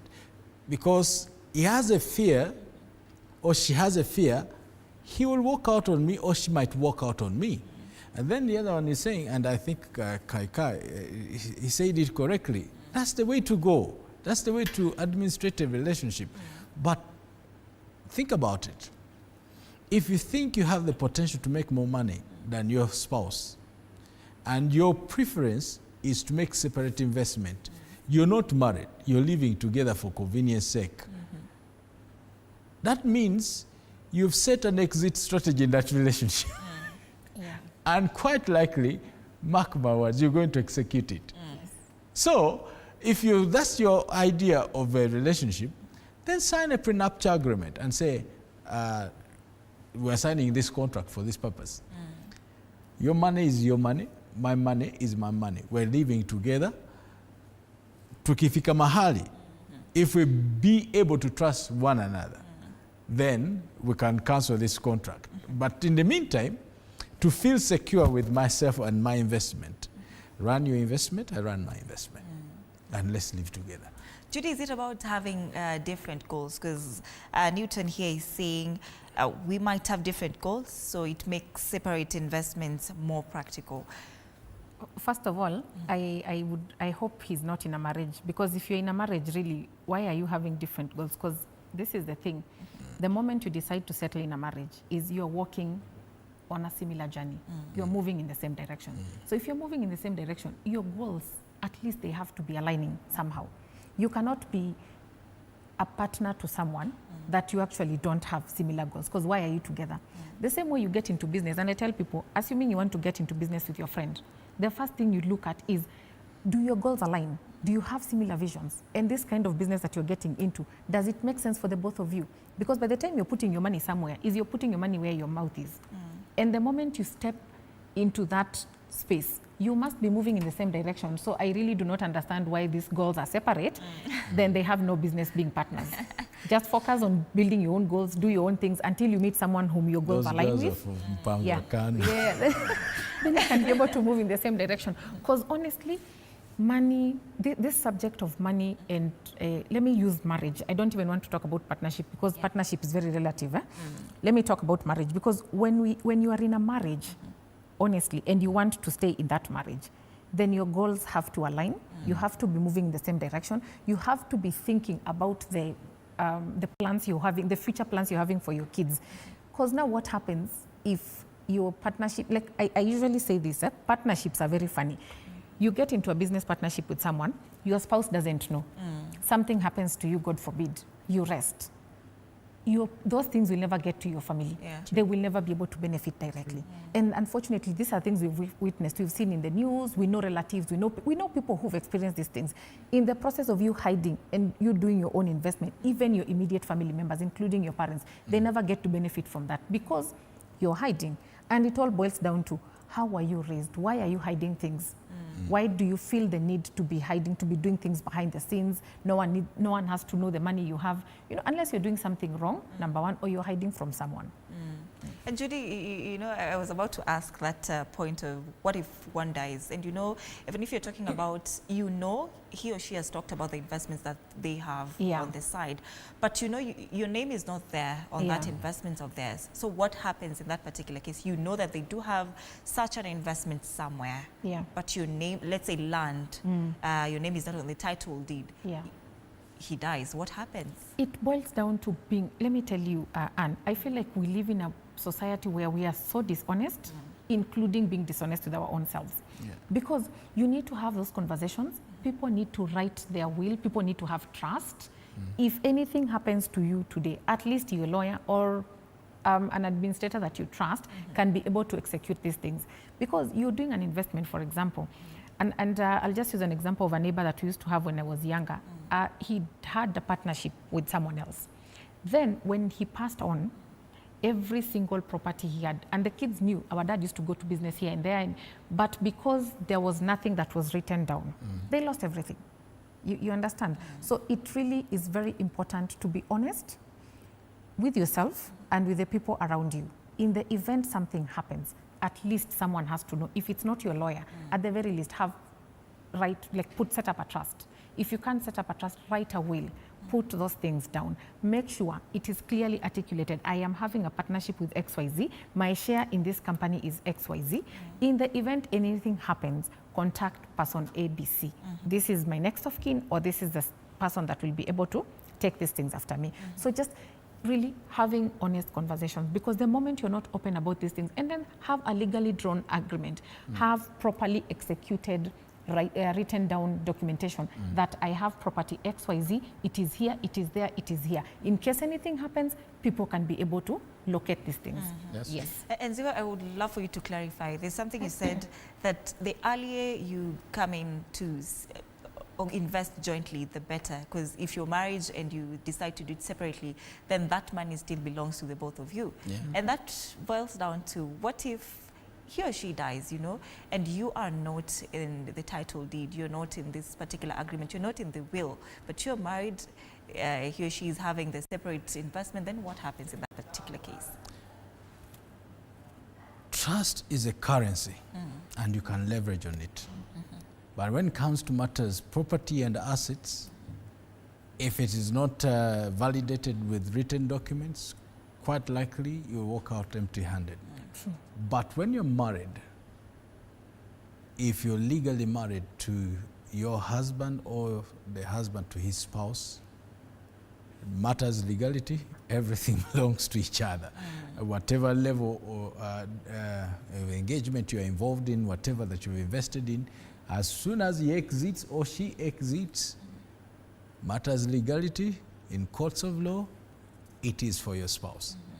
However, it will do you a lot of good that you do it early. Be transparent, be open and candid about some of these things with your spouse. Even if you involve children, children have some sense of common rationale.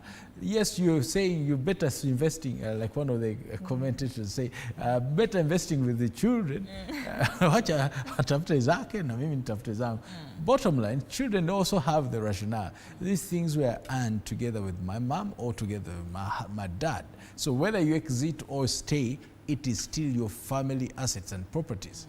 And you do yourself a favor to your children.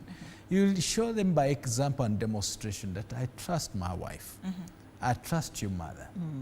And I think that's where it boils down to. Place a higher premium on your spouse than any of these things, because that's where life is. And if any man is listening to me, if you can find a way you can leverage on the strength women have, you make more money and more investment when you work with your spouse. Power of a woman. That one I guarantee. Yeah, give me 100%. Power of a woman. So Judy, do you think that there are maybe red flags that are there that signal that partners or married couples should not invest together? In fact, these red flags are the ones you see when you're dating before you even get into marriage.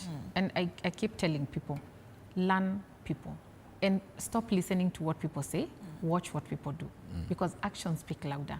And you will be able to pick the habits. Look at your spouse's, your significant other's spending habits. Look at how they behave with money. Look at how they treat other people when they have a lot of money. You pick these habits early on so that you know, is this someone that I want to proceed with? Is this someone that I would want to invest with? Is this someone that I would really want to put my money on? You need to pick up these things. You cannot tell me you've been with someone for 5 years and there are things you've picked up that, you know, they didn't raise questions. Another thing, have honest conversations, communicate, ask questions, however uncomfortable they are. Because the moment as a couple, as a married couple, if you're not able to have those uncomfortable conversations, what are you really doing? So it boils down to, it's very, very simple. I keep saying, it's like really very simple. When you're honest, when you're transparent, and your words match your actions, then really, what will you be having to hide? I usually say, you cannot be investing in someone you don't trust, because at the end of the day, I tell people, we trade our lives so lightly, because you give someone your life, and you claim it so loudly, that, you know, I give my life to you, I do this and that. But when it comes to money, like, it is so materialistic, it's the least thing that should be worrying you. It is this someone that will be able to step up if things turn, you know, south for me? Is this someone that will be able to cover me when things don't work out. So those are the things that you need to pick, and you can be able to pick these things. Again, I usually tell people, self-awareness is very important because it helps you understand yourself first for you to know who you attract, because you really attract who you are. All right, let's read some feedback before we continue this conversation. There's something I've remembered and we'll come back to it when we come back from, of course, this. Okay, we have it there. Mina is saying, after signing several documents, including prenuptial agreement, that's if we are married, I can't risk before that. That is Mina, just what you're talking about, prenups. Ibrahim is saying, definitely correct. Yes, that sounds healthy because I chose a rightful one, not a spendthrift. Why not? A family that live together enjoys everything together. Alex is saying, wacha kila mtu akuwe na their own sources of income. Let everyone decide how to spend their income, but ensure the home bills are taken care of. How sustainable is that? It's not sustainable. Why are these people dating? Because what kind of marriages are these people in? Because it's people are having some interesting, feelings towards their significant others. It's quite interesting because there's a problem somewhere. What do you think about that? That last feedback, Ziwa? Money will always send you places. If your values are not clear, your ethics are not clear, your vision is not singular with your spouse, it will always send you in the right direction. So it's true you have the ability to make money and multiply money and make investments independent of your spouse. But it would do you good if you channel it together. Bring it to a central pool where you agree and say, this is what we're going to do with our finances. If you really want to spend it independent of her, but at least let her be involved in the decision to give you the lot you should be able to spend, the direction you want to spend it. But let her not be in the dark about how you're going to spend the money that belongs not only to you, but to her and the rest of the members within the family. And I'm talking about your immediate children, and if needs matters arising, some of your extended family members where they might require you to stand the support of them. So, it might sound as a good cliche for you to make your money and spend it the way you want to, independent of your spouse. I don't think that's your wife. That must be someone you're dating and courting. A situationship. It's a situationship. It's a place of convenience. But in principle, if you're married, it will do you good to come back to the place where you say, you don't even have to have an elaborate experience. Just get a simple book, a black book, and write down some of these things and say, these are the areas of our priorities. So you streamline all expenditures and spending round about those priorities. If there's need to have extra, and I say extra, my wife might not be interested to go to a bar to watch football, but you are interested. So you get something to go spend the way you want it. I will not have a single idea what happens to do manicure, pedicure. And that's something that is critical for her. Give her to go spend the way she wants to. You get it? But if it is family money, bring it to the central pool and make a decision together that benefits you, the husband and the wife and the children. Judy, do you see people living like that? When he says, it's Alex, of course, anasema, wacha kila mtu akuwe na their own sources of income and let everyone decide how to spend their own money. In a married setup, do you experience or have you encountered such things? First of all, marriage is not a dictatorship. And I think we need to understand one thing. We are mixing two things. There's a difference between income that you're bringing in and an investment that you're making together. Because while you're earning separately, it's okay for you to have your own money that you can be able to spend without anyone questioning. Now, doing an investment together is you're channeling, you're pulling in resources together to be able to work towards a common goal. If you're looking to build, if you're looking to buy individual cars, if you're looking to take your kids maybe to study abroad, if you're looking to enroll your kids for a soccer academy, for example, what will it take you to get there? If you're looking at a budget of 2 million, for example, how are you working towards getting this 2 million within the shortest time possible? Realistically and practically, you look at both your resources and then you decide, this is the goal for our family. This is where we are headed. So you pull in the resources together. Now, when you start to look at marriage as a dictatorship, when you start to look at marriage as a jail sentence, then that is where we lose the plot. Because really, why are you with someone that you feel like you do not even want to go home to? You understand? And I tell people, marry, it's a choice. No one held your gun, no one held a gun to your head to tell you to marry this person. You chose to marry that person. And you can choose to walk away any single time you feel like it. If it no longer serves you, imagine you're free to walk away. So it boils down to this again. Why do you not trust this person enough to feel like you need to be able to put your resources together? When you answer that question, then it tells you something, you're in the wrong marriage. The moment you feel like you have to hide something from your significant other, there is a problem. Yeah. So does it mean that you always have to tell your significant other what you spent this money on if you have that joint account? It really, again, communication. You see, I want you to, I really want something to be centered at the minds of people. It is not a dictatorship, number one. It's really, no one is policing you. It's a choice that you've consciously made that you want to do A. Now, for you to be able to get to A, you have to make some steps towards getting here. Now, for you to be able to get here is you agree, the both of you, that we need to do 1, 2, 3. Now, assuming both of you don't bring in the same amount of money, assuming I'm earning 1 million shillings and my husband is earning 500,000. The thing is, when you get into a marriage, it stops being me, me, me. It becomes a we thing. And when you're in a marriage, it takes sacrifice, it takes you ceding some ground, it takes you compromising on certain things. The moment you don't do that, again, why are you in that marriage? Because it really boils down to understanding. And by the time you're getting married, you understand who you're marrying. You need to be able to know, this person that I'm marrying, he's like this, she's like this. That is why I usually say, when you see someone angry and then their significant other tells you, give him time.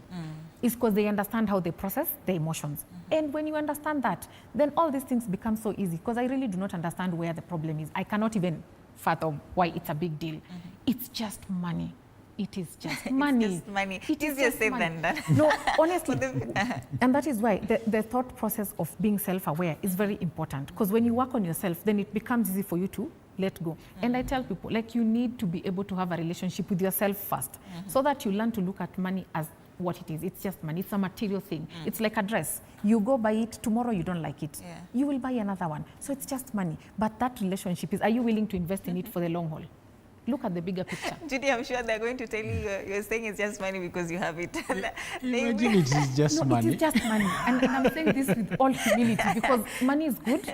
Money is very good. And I'm telling you, people should work hard so that they can have the money. But it is just that. You have it today, tomorrow you don't. Yeah. I agree. Zero, I want to ask you the same question I asked, of course, Judy. You're talking about, and you're giving us personal experiences now that you have a joint account with your partner. So do you tell her the amount, or you say, I spent this money on 1, 2, 3. I bought a car with this, I bought this computer with this kind of money, I spent this amount. Is that a conversation that you sit down with her to have? You had better. If you don't, you're in trouble. I remember a story that I think guided me when I was growing up. This gentleman, for the sake of those who are younger, in the past there used to be a jiko that you used charcoal with. But the night before, you would put straw inside, below the stove, so that in the morning you just light and it goes aflame to light the charcoal. So the husband had money and decided not to declare it, and it was a huge lump sum of money. So he ran and hid it in the jiko, in an attempt that when he wakes up first thing in the morning, he'll just go pick the money and exit. So the wife wakes up early in the morning, and for her, she just lights the jiko. All the money burned. Good for him. All the money burned. So he only heard the man say, "Woo-wee! You've killed me." The whole point is, whatever you're trying to hide, it's not going to work for you as a man. And the same is true with the wife. It will go to flames. So in my case in point, I always have a habit. Money that you cannot account for, you spent it and you can't account for, you've lost it. But if you can trace your money, have a receipt. The receipt is a mirror to reflect you of your relationship with money. My wife knows there's nothing I buy and I don't have a receipt for it. There is no mechanical repair I fix and you don't give me a receipt. And I put it right there in, you know, that glove compartment.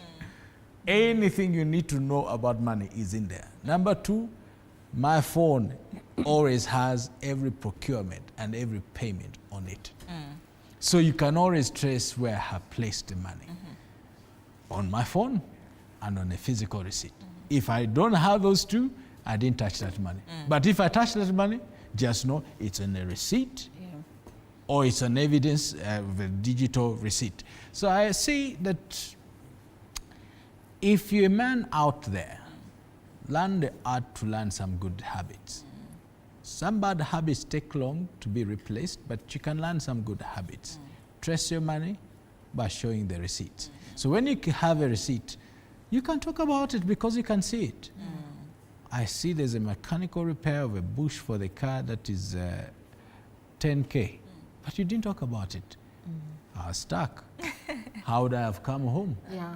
I say, sweetheart, I think I need to pass by the garage and I need to fix this thing. Without which I can't come home and we can't take the children to school tomorrow morning. So I might spend a little more than I should. So this is it.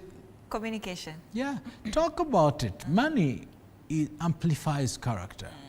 And because it amplifies character, there are a few things you cannot trade money for. Trust and transparency. Those are two different things. I'm smiling ear to ear because I really, really love this conversation about money.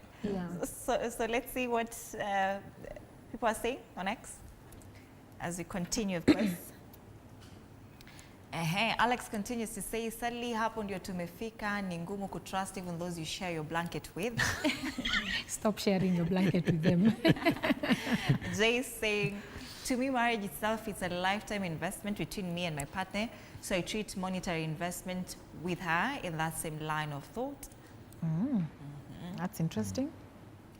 And Polly is saying, yeah, so that dove joints and brittle joints don't detach. Well, okay. Harrison is saying, never till I die. Let's see. Tatiza is saying, yes, why not? She has helped me a lot on my own business, so I can fully do that. In fact, I'm planning that soon. That is, of course, the joint investment. Hatujashikanishwa kwa kiuno. That is wanga. That is interesting. Okay, I think tumemaliza with that. But all right, here it is. If you start calling your person partner instead of my husband or wife, trust me, that relationship won't last. Also, it is a bad idea to have a joint investment. You see, a lot of people are very scared to come together and just bring in the investment together. But the question that I have personally is, what happens to those couples who one is working and the other is not working, but they want to come together, you know, and just have something together? What happens? Did you say partners? Couples, you know, married people, you know, one is working, the other one is not working. And that's such is life. You will always find that same experience in life, and that shouldn't be a problem. Actually, that gives you data that you should work with. You'll be amazed that I've seen incredible opportunities that emerge out of such relationships because you know where you've come from. That vulnerability that you see in your other spouse, significant other, not being matched up with you from the place of privilege that you could have, if you can leverage on that, you'll be amazed the investment that you can do. The two of you working together. So that shouldn't be a place of a hindrance for you to invest together. Actually, that should be a place of information and say, I think we have a lot that we can work together in this particular direction. And I want to say, the one who says never. Till he dies. Till he dies. And the one who say, tujashikanishwa kwa kiuno. Those two. And the one who said that the blanket, even that blanket will be taken away. Just learn to trust your spouse. Because the reality is, these fingers are not equal. And the same is true in marriage. We come uniquely gifted differently. And the proclivity that you will adopt in a place where there's an imbalance is going to be really revealed when it comes to money. Like I said, money reveals character. If you think you're a generous person, watch when you get money. If you think you're a mean person when it comes to money, watch when you get money. And to this, the subject mentioned, I think the two biggest things that you need to understand, transparency and trust are two different things. If you are transparent about finances, whatever investment you're going to put it into, let's say some of the things that I personally will do with my wife, land. That land is the real investment. But it's not the same as some investment that we might call, like let's say I've had a couple I tried to help the other day, and the gentleman is always talking about niko na kadil, but kadil kaivi, kila sa kadil, and him is thinking it's an investment, and the wife is thinking that's a raw deal. Every time we put money into that thing, it's not forthcoming. Why don't we take a different direction of investment? And he's not willing to take that particular direction.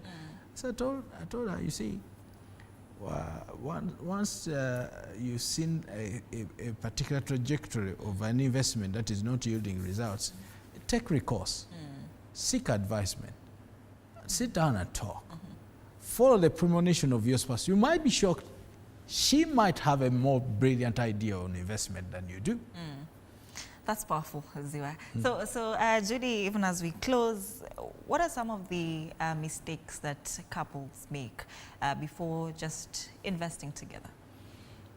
One thing is not communicating. You know, your significant other, your partner, your wife, your husband is your accountability partner. That is your first accountability partner.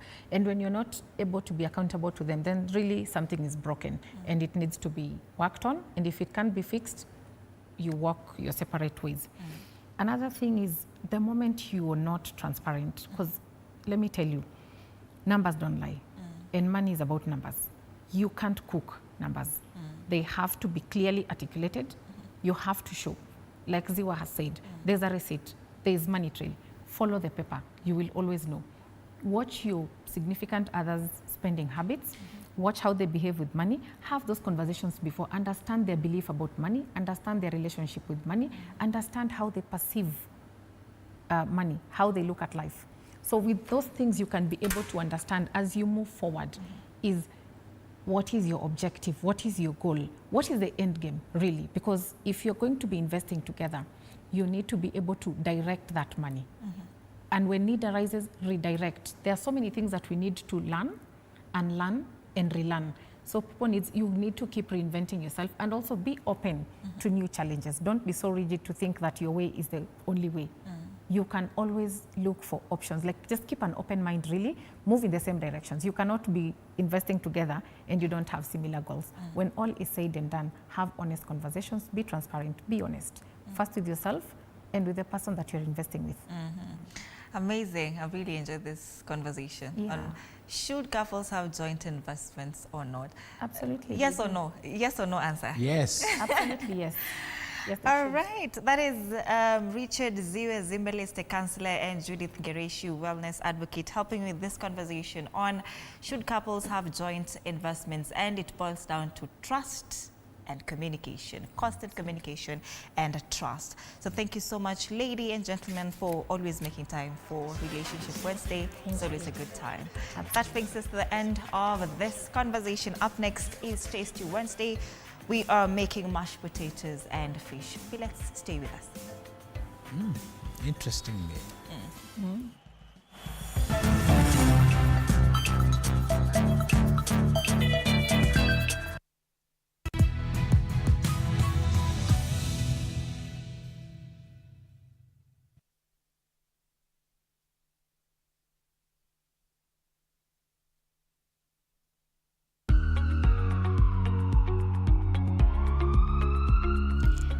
Did you know that blowing on a minor cut or a scrape can introduce bacteria and increase the risk of infection? It's better to clean the wound with mild soap and water or an antiseptic solution. Enjoy uninterrupted live streaming of your favorite programs on TV 47 and Radio 47 on the go with our new mobile-friendly website. Experience the future of broadcasting. Visit www.tv47.digital or scan this QR code and stream your way to endless news and entertainment. Welcome to the home of untold stories. Radio 47 inavuma ndani na nje ya nchi. Tumekubalika hadi kimataifa kwa ushirikiano na Deutsche Welle nchini Ujerumani. Tunakupa matangazo ya aina yake, kuanzia habari, makala na matangazo ya soka. Radio 47 na Deutsche Welle, idhaa ya Kiswahili nchini Ujerumani. Hili ni bonge la ushirikiano. Radio 47, tunavuma na bado hapa ndipo.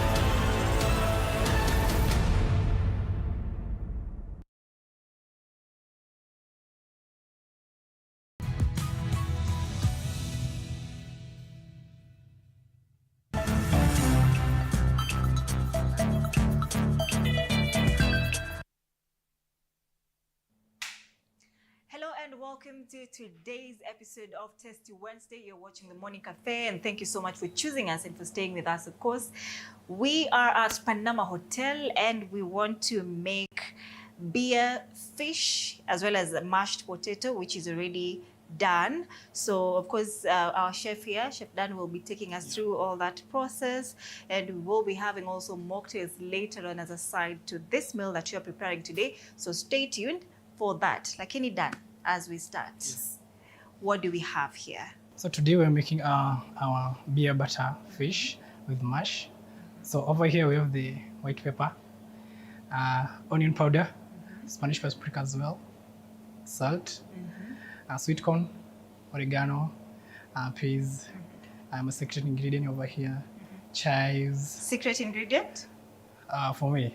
Tell us. This is all the magic's happen. Okay. Yeah. Utaki watu home wajue watayarishe? If they want, they will come here. Okay. Yeah. Yes. So, strong flour, mashed potato, and when you say strong fish. flour, what do you mean? This is a gluten-free flour. It's easy to stretch. Okay. Yeah. Sawa. So kazi yake ni gani exactly? To bind all these ingredients together. Together? Yeah. Aye. See, let's start and see. Maybe take us to the first step. Okay. For the first step, I'll take a little bit of every spices here. Yeah. All right. Yes. That is white pepper. White pepper. This is onion powder. Okay. Just a quarter inch of it. Okay. And my favorite of all time, Spanish paprika. Your favorite of all time. Is this also a secret ingredient, but you've just been nice kutuambia? At times. All right. Yeah. So a little bit of salt. Yeah. Okay. And oregano as well. So you're gonna stir it a little bit. The dry ingredients. Yeah, first. the dry ingredient first. Okay. Make sure that they bind together.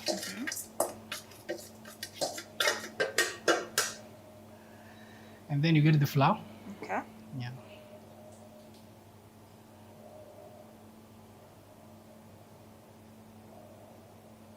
2 spoons. 2 or spoons. how much do we measure? 2 and a half. 2 and a half. That's okay. it. Yeah. Then you mix it together. Yeah. All right. Yeah. Okay. I'm going to add a little bit of paprika. For the color? For the color. Or kazi ya paprika ni gani exactly? Exactly the color and the taste. Okay. Yeah. And for people who do not want to use these spices for their fish, what is the other option for them? So other option, they may just use the strong flour, because flour is not the spices. Sea salt, as well as oregano. Yeah. Okay. And white pepper as well for that taste. But these are spices. They're not too strong. They're not too strong compared to others. But for others, it's just to boost the flavor. Okay. Yeah. So. As soon as that one is mixed well, I'm gonna go ahead and add. Your secret. This is my secret. This one. When I put this one, this is all when the magics happen. Okay. Yeah. That's how will they know what to put if they don't have this secret ingredient? Yeah. What should they put? Milk or water? Milk or water? Yeah. Okay. It depends.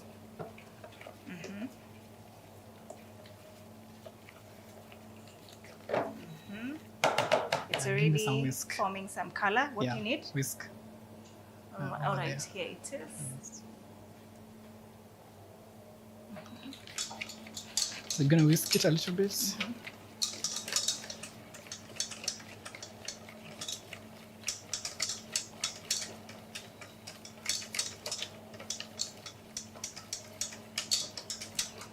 And make sure it's combined. As soon as I'm whisking, I'll melt my butter over here. Okay.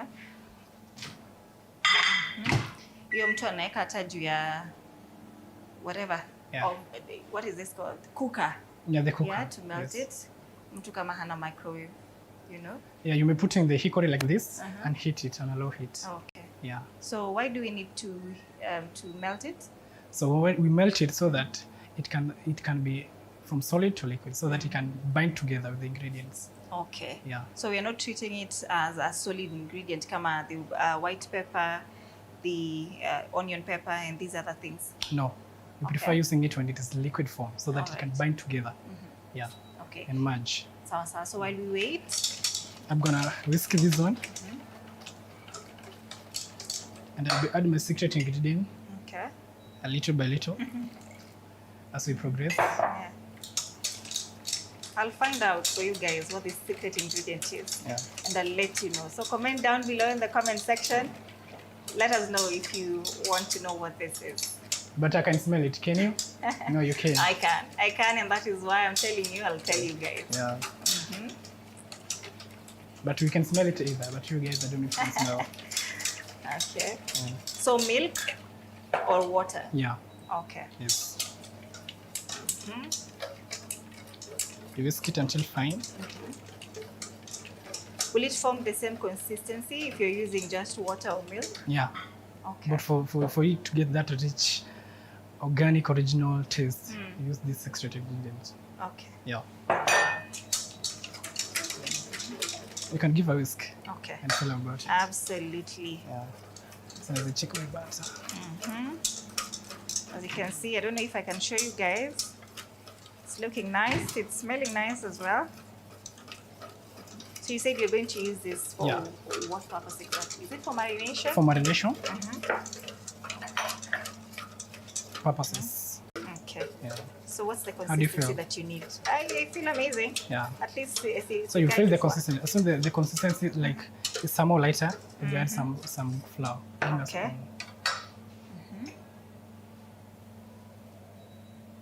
Just a handful of flour. Sprinkle it all over. Okay. Then you whisk it. I'm a pancake. The consistency of pancake, or the Light, a little bit light. Lighter. Yeah. Okay. Yeah. So what basically I'm doing here is just whisk together. Okay. Yeah. The liquid ingredients first. Actually, we have already put the also solid ingredients. Yes. To make a kila kitu hapa. We have the white pepper, we have the onion pepper, The paprika. the Spanish smoky paprika. Yeah. You see? I like it that way.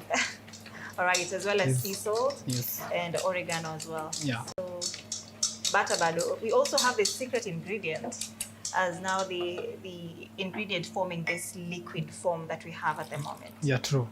Yes. Okay.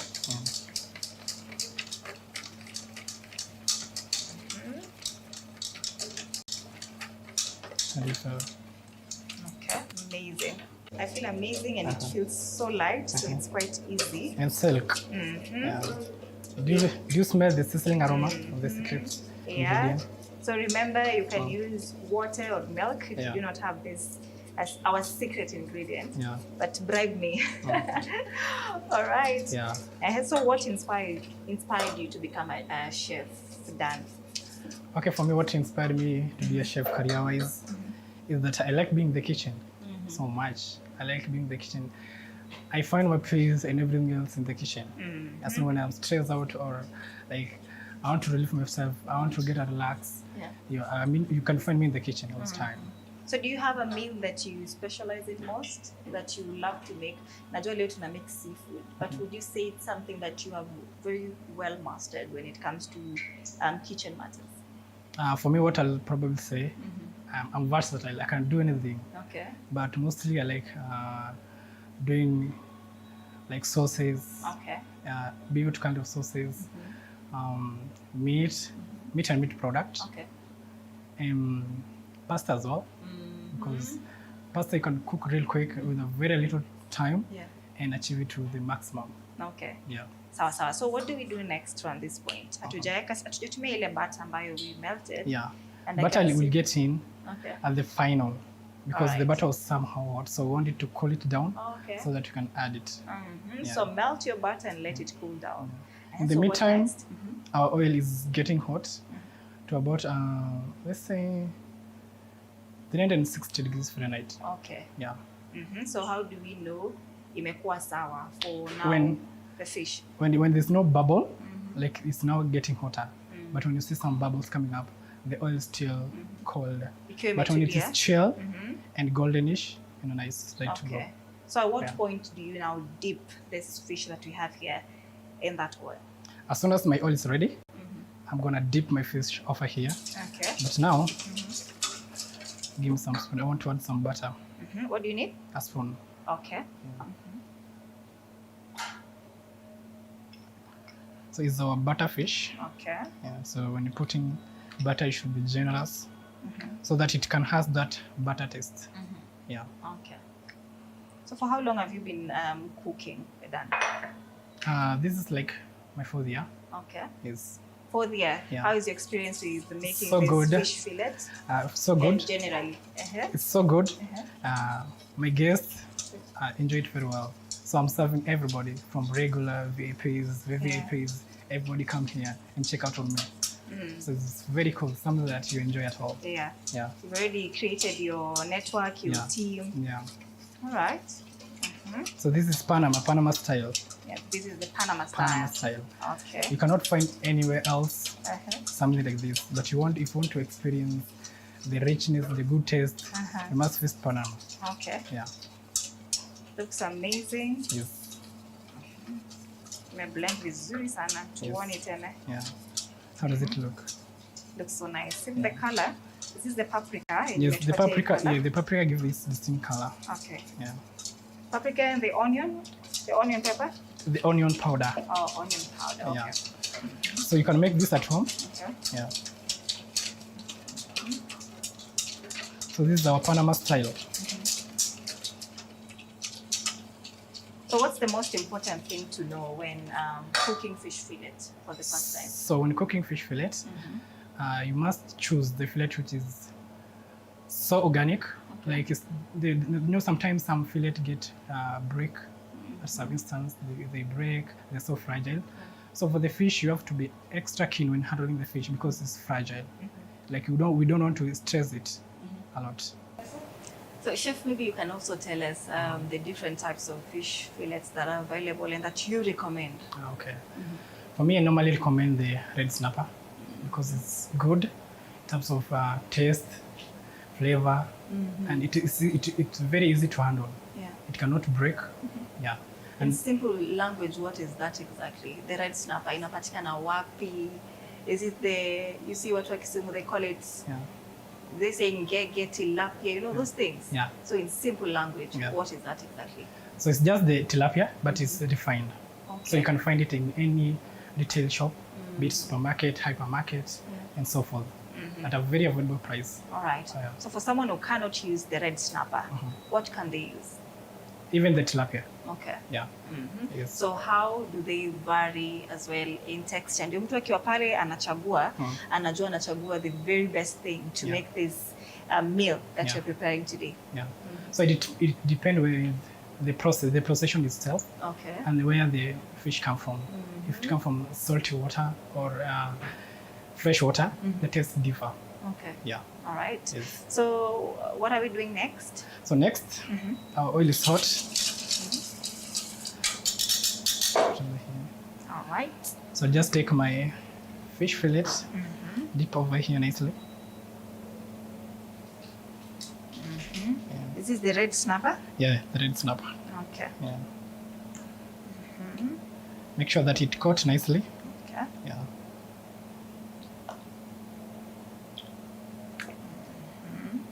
For how many minutes? We're going to deprive it for around 5 to 7 minutes. Okay. Yeah. To leave it here to marinate for how many minutes? Let's say 2 to 3 minutes. Okay. Yeah. So as soon as it's marinating, our oil now is kicking. Gotta check the heat level. So have you ever taken butter like this, a fish butter? No. This is the first one. This is going to be the first time, and I cannot wait. To be a viewer, if they should come here for this particular food. Yes. Also, if you're making it at home, just let us know how it's going for you so far. Yeah. So that we can know kama uko na sisi on the same line, yes, ama tumekuacha nyuma. Yeah. Hapa kwa secret ingredient, kumbuka maziwa or water works perfectly fine. That is Chef Dan himself. Yeah. So this butter fish you can find here at Panama. Okay. Yeah. At a very affordable price. Yeah. So you can take this. You can take with mash, fries, vegetables. Like this mix of vegetables. Okay. The broccoli, the cauliflowers, the French peas, and everything sweet. Yeah. Yeah. So sio kusema ugali. You can use the garlic. And you can use the garlic as well. Yeah. Yeah. Because I know ugali is African, Kenyan cuisine. Yeah. So in lunch or dinner, yeah? You can take it on lunch or a dinner, and you can use it in white wine. Yeah. What is sweet or dry? What do you think is one mistake that people make when trying to make fish fillets? Maybe overhandling the fish, because when you overhandle the fish, it breaks, and the consistency, too much salt or little salt or spice.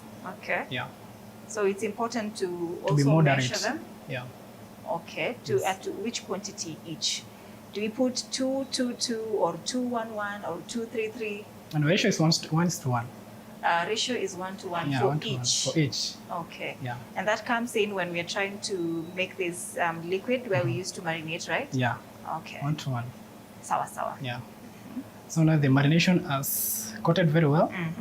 I'm gonna take our fish and dip it nicely with the oil.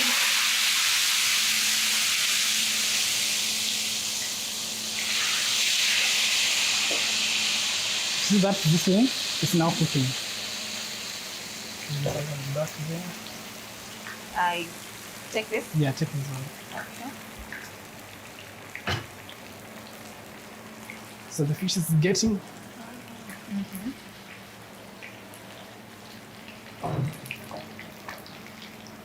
So what's your go-to method for removing bones completely for fish fillets?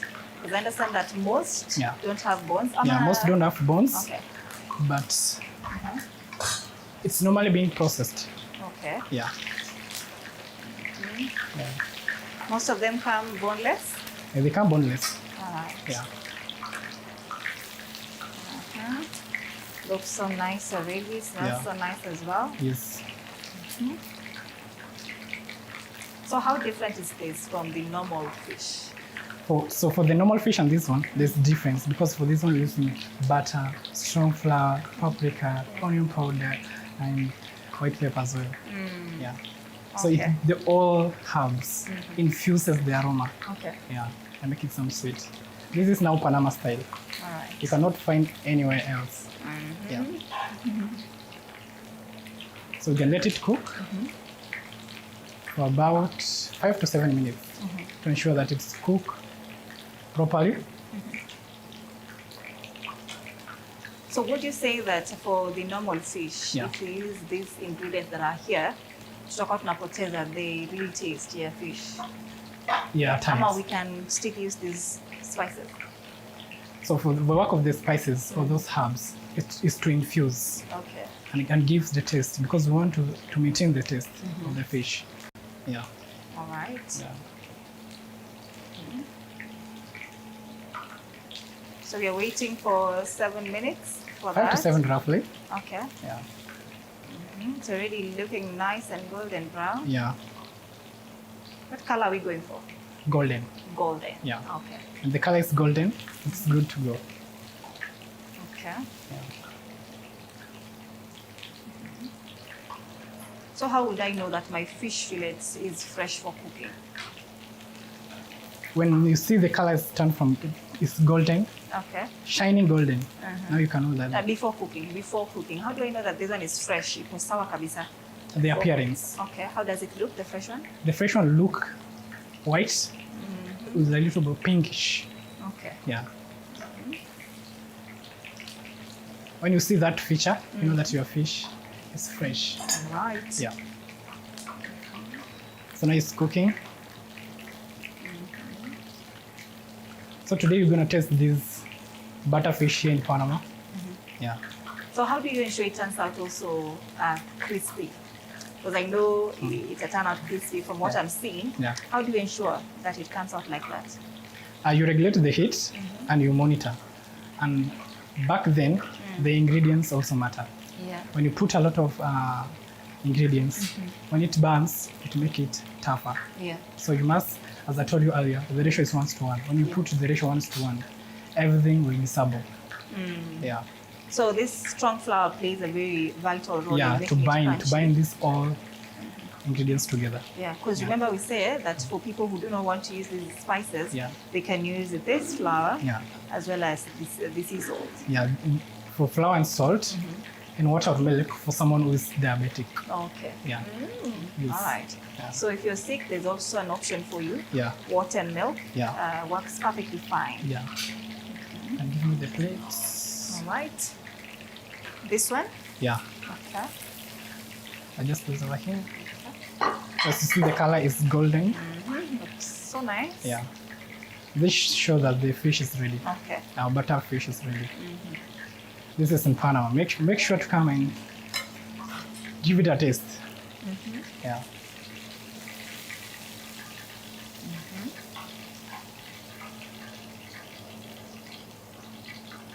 What's your favorite way to cook this? I got 3 or 4 ways of cooking it, but I prefer this one. There's grill, there's pan frying, there's deep frying, yeah, there's roasting. You can even put it in an oven. Yeah. Yeah, you roast it. You butter it with margarine or butter, and then you put it in an oven for 180 degrees for like 15 to 20 minutes. Yeah. So which one is easier? This one is easy, it's faster, and it's convenience. Okay. Yeah. Because everyone akona pan. Yes. Kama ana pan anaweza tumia sufuria. Yeah, true. If you don't have a pan like this, you may use that strong aluminum pot to deep fry it. Yeah. All right. In other places they use pressure. That pressure they use to the pressure deep frying. How they deep fry like the chicken wings. Yeah. Okay. For KFC. So like this one, it's just if you don't afford that one, you can use this one as well. Yeah. Now that our fish is ready, Your fish is ready. What next is we're going to do mash.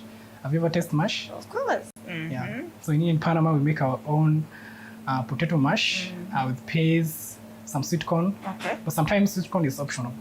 If you want sweet corn, if it's just a preference of a guest or a customer. Yeah. But for today, we are using sweet corn. For today, we're going to put a sweet corn so that you can hear the taste. All right. Yeah. Is it better than the ones without? Do you recommend for one to use sweet corn? Yeah, I recommend sweet corn. Okay. Yeah, for someone who's diabetic or someone who has some allergies, it's good. I see mnaweka sana into consideration. Yeah, because health comes first. We must cater for everybody.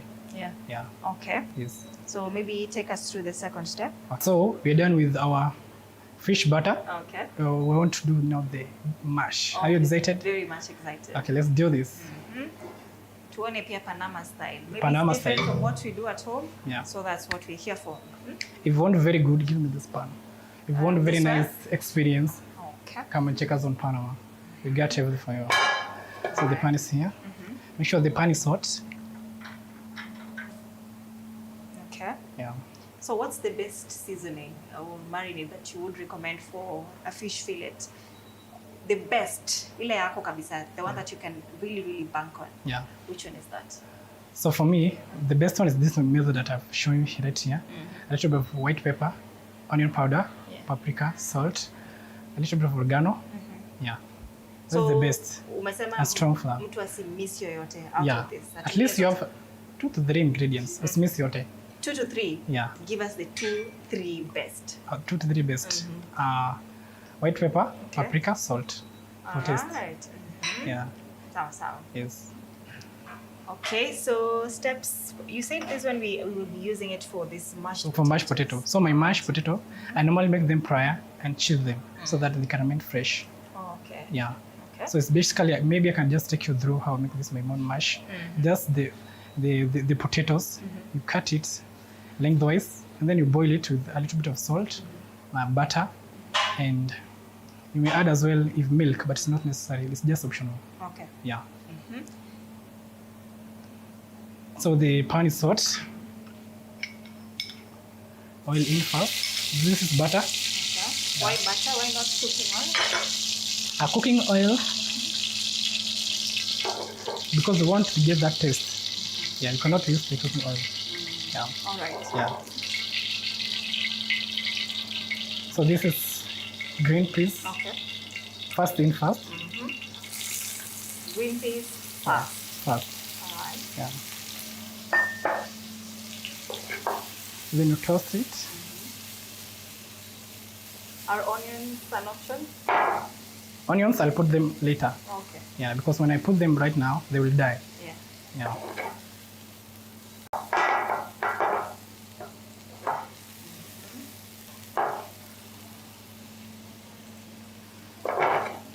So you toast it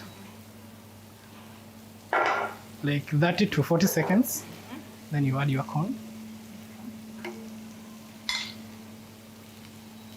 That is optional if you're watching. Yeah, it's optional. So these are sweet corn. Then you toss them together. Ni mahindi ya kawaida? Yeah. Okay. Just let them know that it's sweet corn ni ile mahindi ya kawaida, so you can get that one. Yeah. A little bit of salt for taste.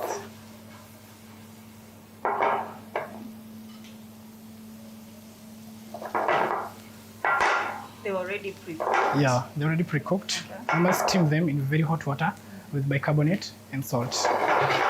You steam, you don't boil. Yeah, we steam it because when you boil it, it mashed. All right. Yeah. Sawa. So at this point, the mash goes in. Okay. Give me like this one there. All right. Thank you.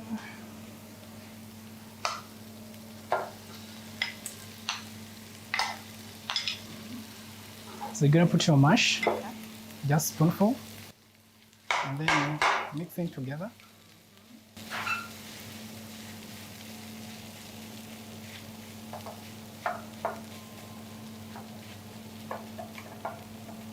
The mash that is already cooked, does it Yeah. have some spices in it? Salt. Salt only? Yeah. Okay. Yes. You don't recommend spices for mashed? No. Okay. Yes. But you may spice it as well. Okay. But the choices are minimal. Okay. Yeah.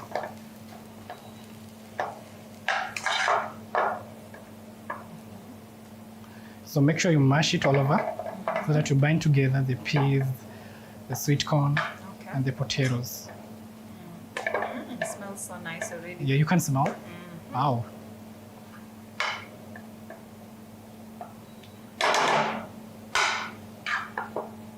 Now that we don't have spices for it exactly, Yeah.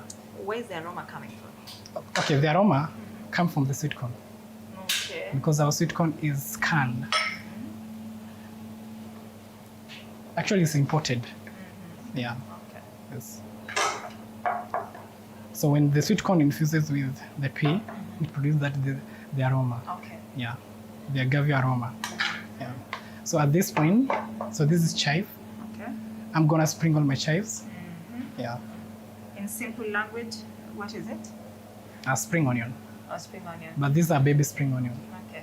They're not matured. Yeah. Yeah. Sasa akienda pale nje kwa mama mboga Yeah. or the supermarket Yes. anatafuta spring onions. Yeah, or the chives. All right. Yeah. So you're gonna mix it all over. Make sure that it's bind together. Everything mixed. Yeah.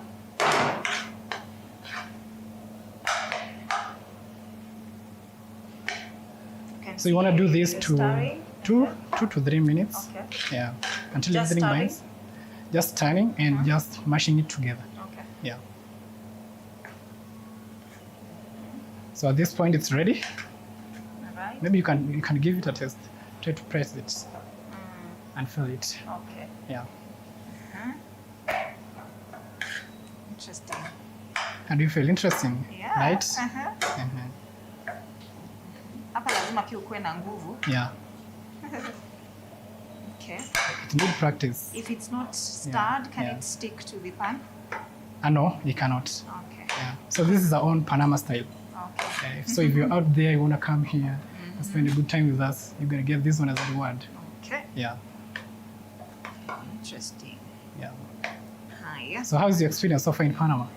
Amazing. I can't wait to eat. Yeah. We've already made this butter fish fillet. Yeah. And this mash as well. Yes. The aroma is already so nice. Yeah. You can feel it. From the chives. Yeah. All right. So you must visit Panama. We get a lot of choices. Okay. Yeah. Not only mash and fish and steaks. Yeah. We got like this chicken. Okay. There's goat. There's those the baguettes and the Hungarian soup. Everything that you need is here. Yeah. Yeah. Okay. So do we have a sauce for this? Yeah, we have a sauce for this. Yeah. We have a tartar sauce. Have you heard about tartar sauce? No. Okay. We're going What to does do it it. entail? Today we have mayonnaise. Mayonnaise? Yeah. Okay. Gherkins. Red onions or French onions. Yeah. A little bit of lime juice and honey as well. Okay. Something sweet. Sawa sawa. Yeah. So we expect to see that too. Yeah, we expect to see that too. All process. Sawa sawa. One on one. So our mash is ready. I'm gonna reduce the heat. Okay. Yeah. So as soon as our mash is ready, we're gonna give Need this another container. plate. Which one? This one? This one. This one. Okay. I'm gonna place it right here.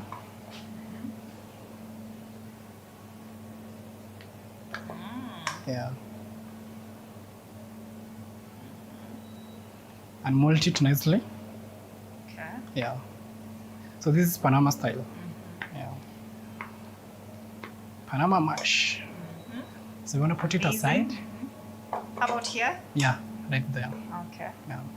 So at this point, we finish the mash with the buttered fish. We want to do the tartar sauce. Okay. Yeah. So what are the ingredients that we need? We need the gherkins, the mayonnaise over there, Okay, they're here. the French onions, Okay. lime juice, and honey. All right. Yeah. So let's do that one.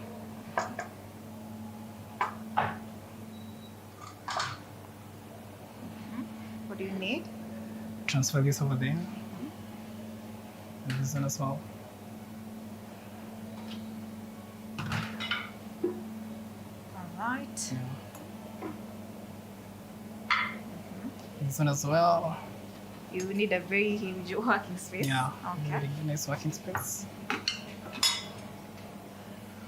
So this one come right here.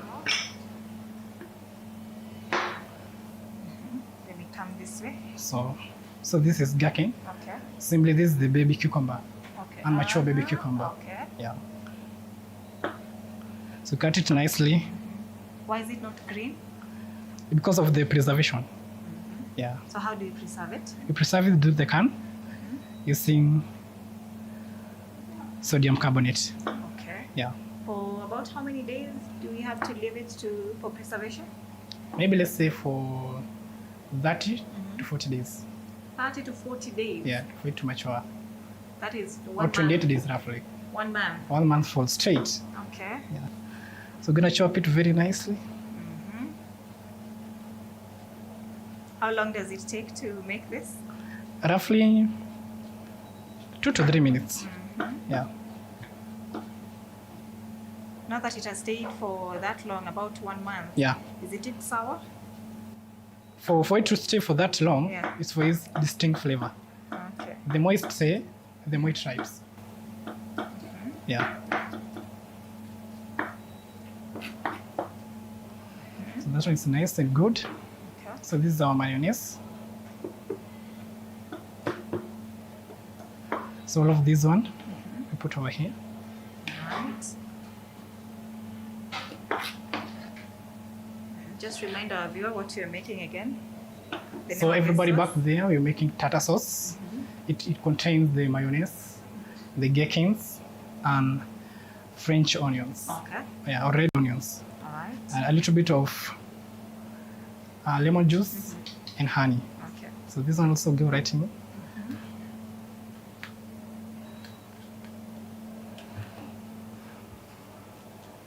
And then this one as well. That's an onion. Is it an onion No. or lime? Lime. This one is lime. Okay. Yeah. Did I just say onion?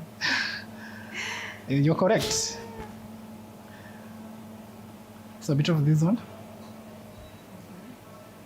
So this is honey. Okay. Yeah. You just sprinkle it. And like that. Okay. So any ndimu can do? Yeah, any lime can do, but in this case we're using imported lime. Okay. Yeah.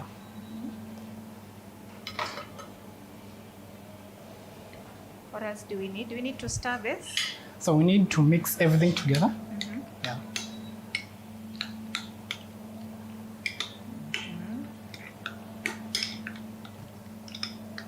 So when eating it, one must feel the onion. The onion, the richness from the cucumber. honey, the richness from the gherkins.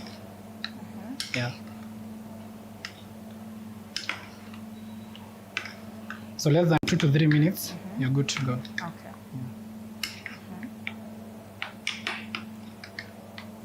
Remember, we also have mocktails, badai. Yeah. We'll be taking that with this one as well. So we'll take you through the process of that as well. But of course, before you said this one takes only 2 to 3 2 minutes. to 3 minutes. Yeah. Okay. And it's ready. It's ready? Yep. Okay. So maybe you can give us your final Maybe you can remarks. give it a taste. Okay. You said we taste the back of our hand? Yeah. Okay. All right. How does it taste? It's so nice. Yeah. That's wonderful. Maybe you can give us your final remarks. So our final remarks, this is our butter. Let's bring Fillets. it here again so that we can have a look at it. Vizuri kabisa. Our butterfish fillet. Our butterfish fillets with mash, containing some corn, pea, and our own tartar sauce. Yeah.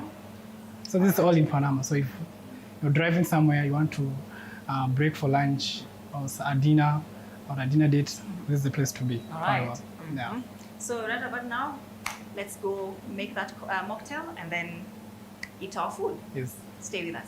All right, as promised, we are here to make that mocktail. Kumbuka, we've already prepared our fish fillet, and the mashed potatoes, okay? We took you through that, and right now we are with mixologist Mike atatupeleka through this whole process of making these mocktails that we have here today. Okay, we don't have them, but we want to start making them. So just step by step, go with us, okay? Hi, Mike, how are you? Hi. Just introduce yourself first. I think it's just proper if our viewers know who you are. My name is Mike. I've been a professional mixologist for the past decade. I started off as a barista, became a bartender.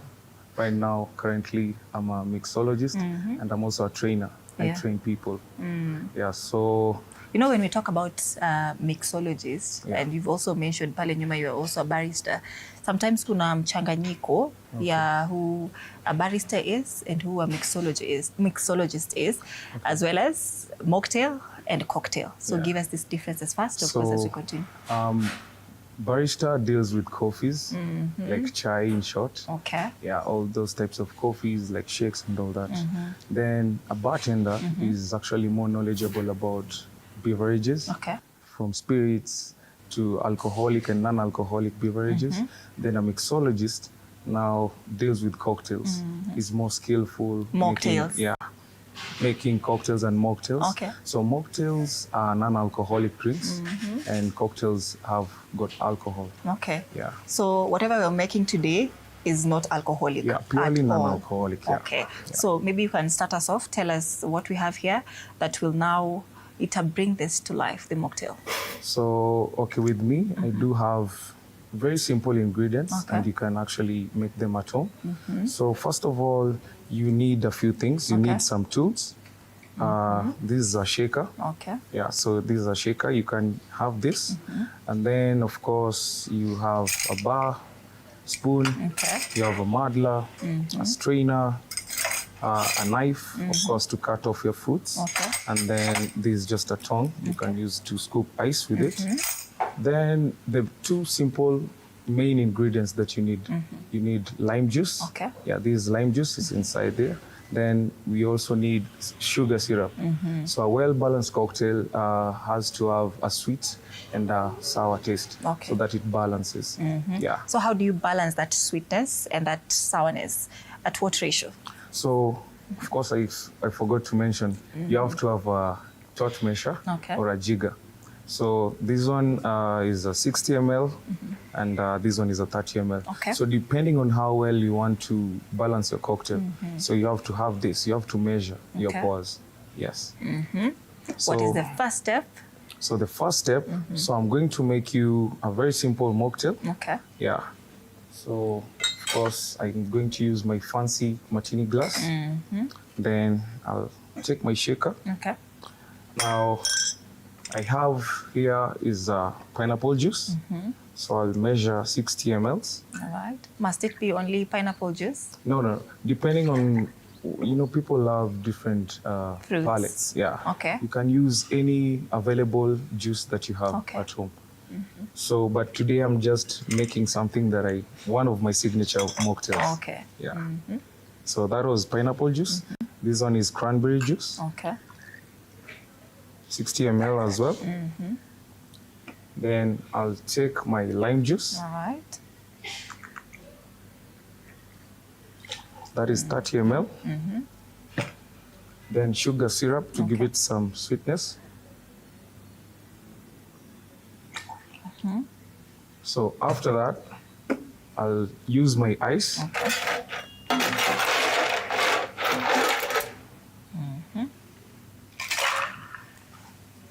That's essential. Yes. All right. So of course, it's really important that you chill your drink. Yeah. So I'll use my shaker. Okay. So this is where I floss behind the bar. All right.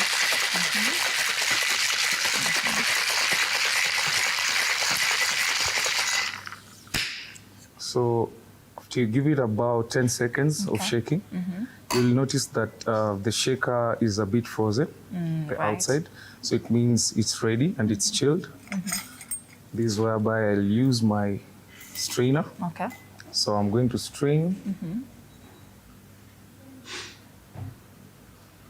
So how many minutes does this take? Less than 2 minutes. Yeah, less than 2 minutes. If you have your everything ready in front of you, you can just take like maximum 2 minutes. Yeah, because it doesn't take so much time. Okay. Yeah. Okay. So of course, after making that, then I need to garnish my. Oops. Okay. What are we using for garnishing? So I'm just going to put, garnish is more of a dressing your cocktail, making it look good. Okay. So I'll just put something simple. This is just a lemon wheel. Yeah. So, and this is my mocktail. Ready like that? Yes. Okay. Is there other designs? Maybe unaweza tuonyesha how you make them? That one you said is your signature. Yeah, so this one I've actually shaken it. Okay. There are so many methods of making a mocktail. You can shake, you can blend, you can muddle, you can build. So depending on the mocktail that you want to drink. So this one is the shaken style. Yeah, so I'm going to make another one. Okay. Which is a different style, which I'm going to build. Sawa sawa. So on my next mocktail, it's very refreshing. It is actually a well-known, it's a classic mocktail. Okay. It is known all over the world. So I'm going to use fresh mint leaves. All right. Yeah. So I'm going to take like about 8 leaves. Maybe 10. Lemon juice.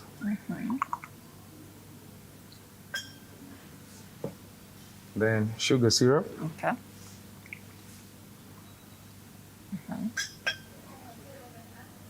So I'm going to use my muddler. This is mainly used for smashing, muddling. So I'll just muddle the mint to get the aromas from the mint. Yeah.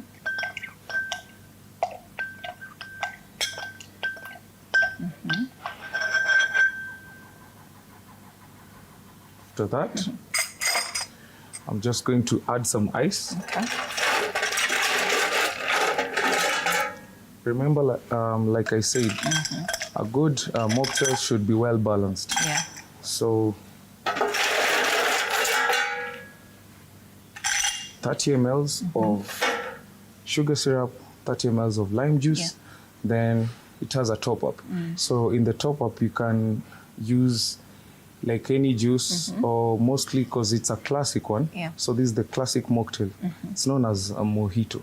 Okay, Yeah, mojito. but so it's a virgin mojito. Okay. Because it doesn't contain any alcohol. Yeah. So I'm going to let me use this. What is that exactly? So I'm going to add some soda. Okay. Yeah. So it is soda water. Still very much alcohol free. Yes. I'll take my bar spoon. Okay. And what I'm doing, I'm actually stirring. I'm trying to evenly distribute the mint leaves. Yeah.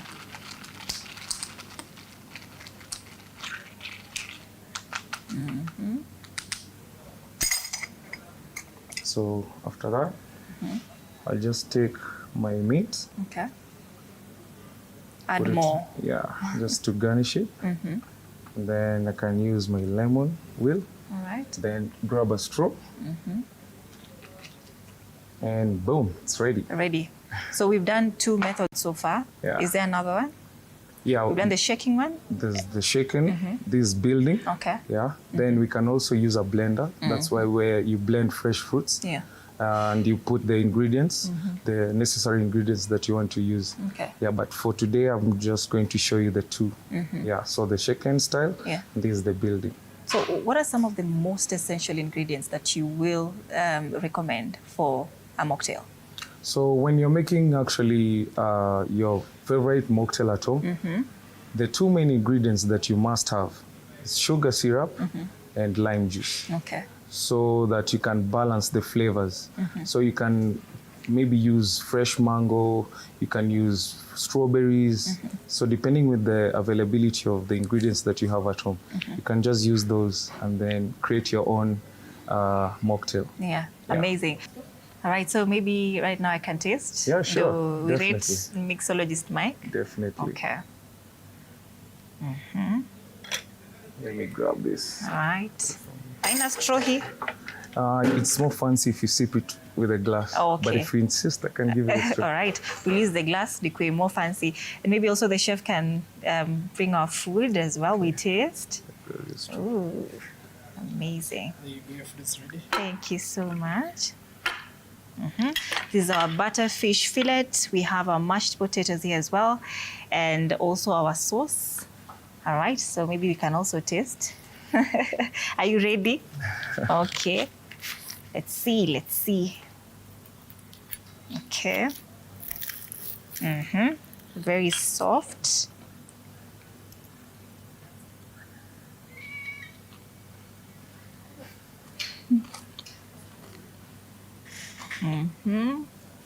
Very crunchy. Tastes so nice. Vizuri, the spices are also. This is so nice. I'll just say I'm having the time of my life.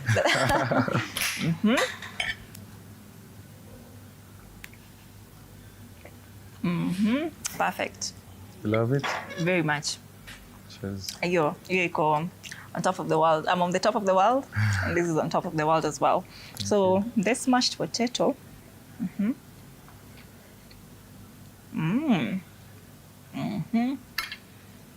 All right. 10 number 10, recommend. All right. Asante sana, Dan. I very much recommend this food. Tastes so sweet. Mike, maybe you can introduce yourself, tell our viewers where they can find you, if you offer freelance, just tell us. Okay, you can get me on the social media pages on Instagram, Mike_Elastic. And then also you can find me on TikTok playing around with drinks as Mike Elastic. All right, flexing. You said how you flex. Yes, how I flex. All right, that's it for today's episode of Tasty Wednesday. Thank you so much for watching. We are at Panama, right here in Kiambu Road, right inside the Rejoice Mall. So thank you so much for watching and see you next time. Thank you.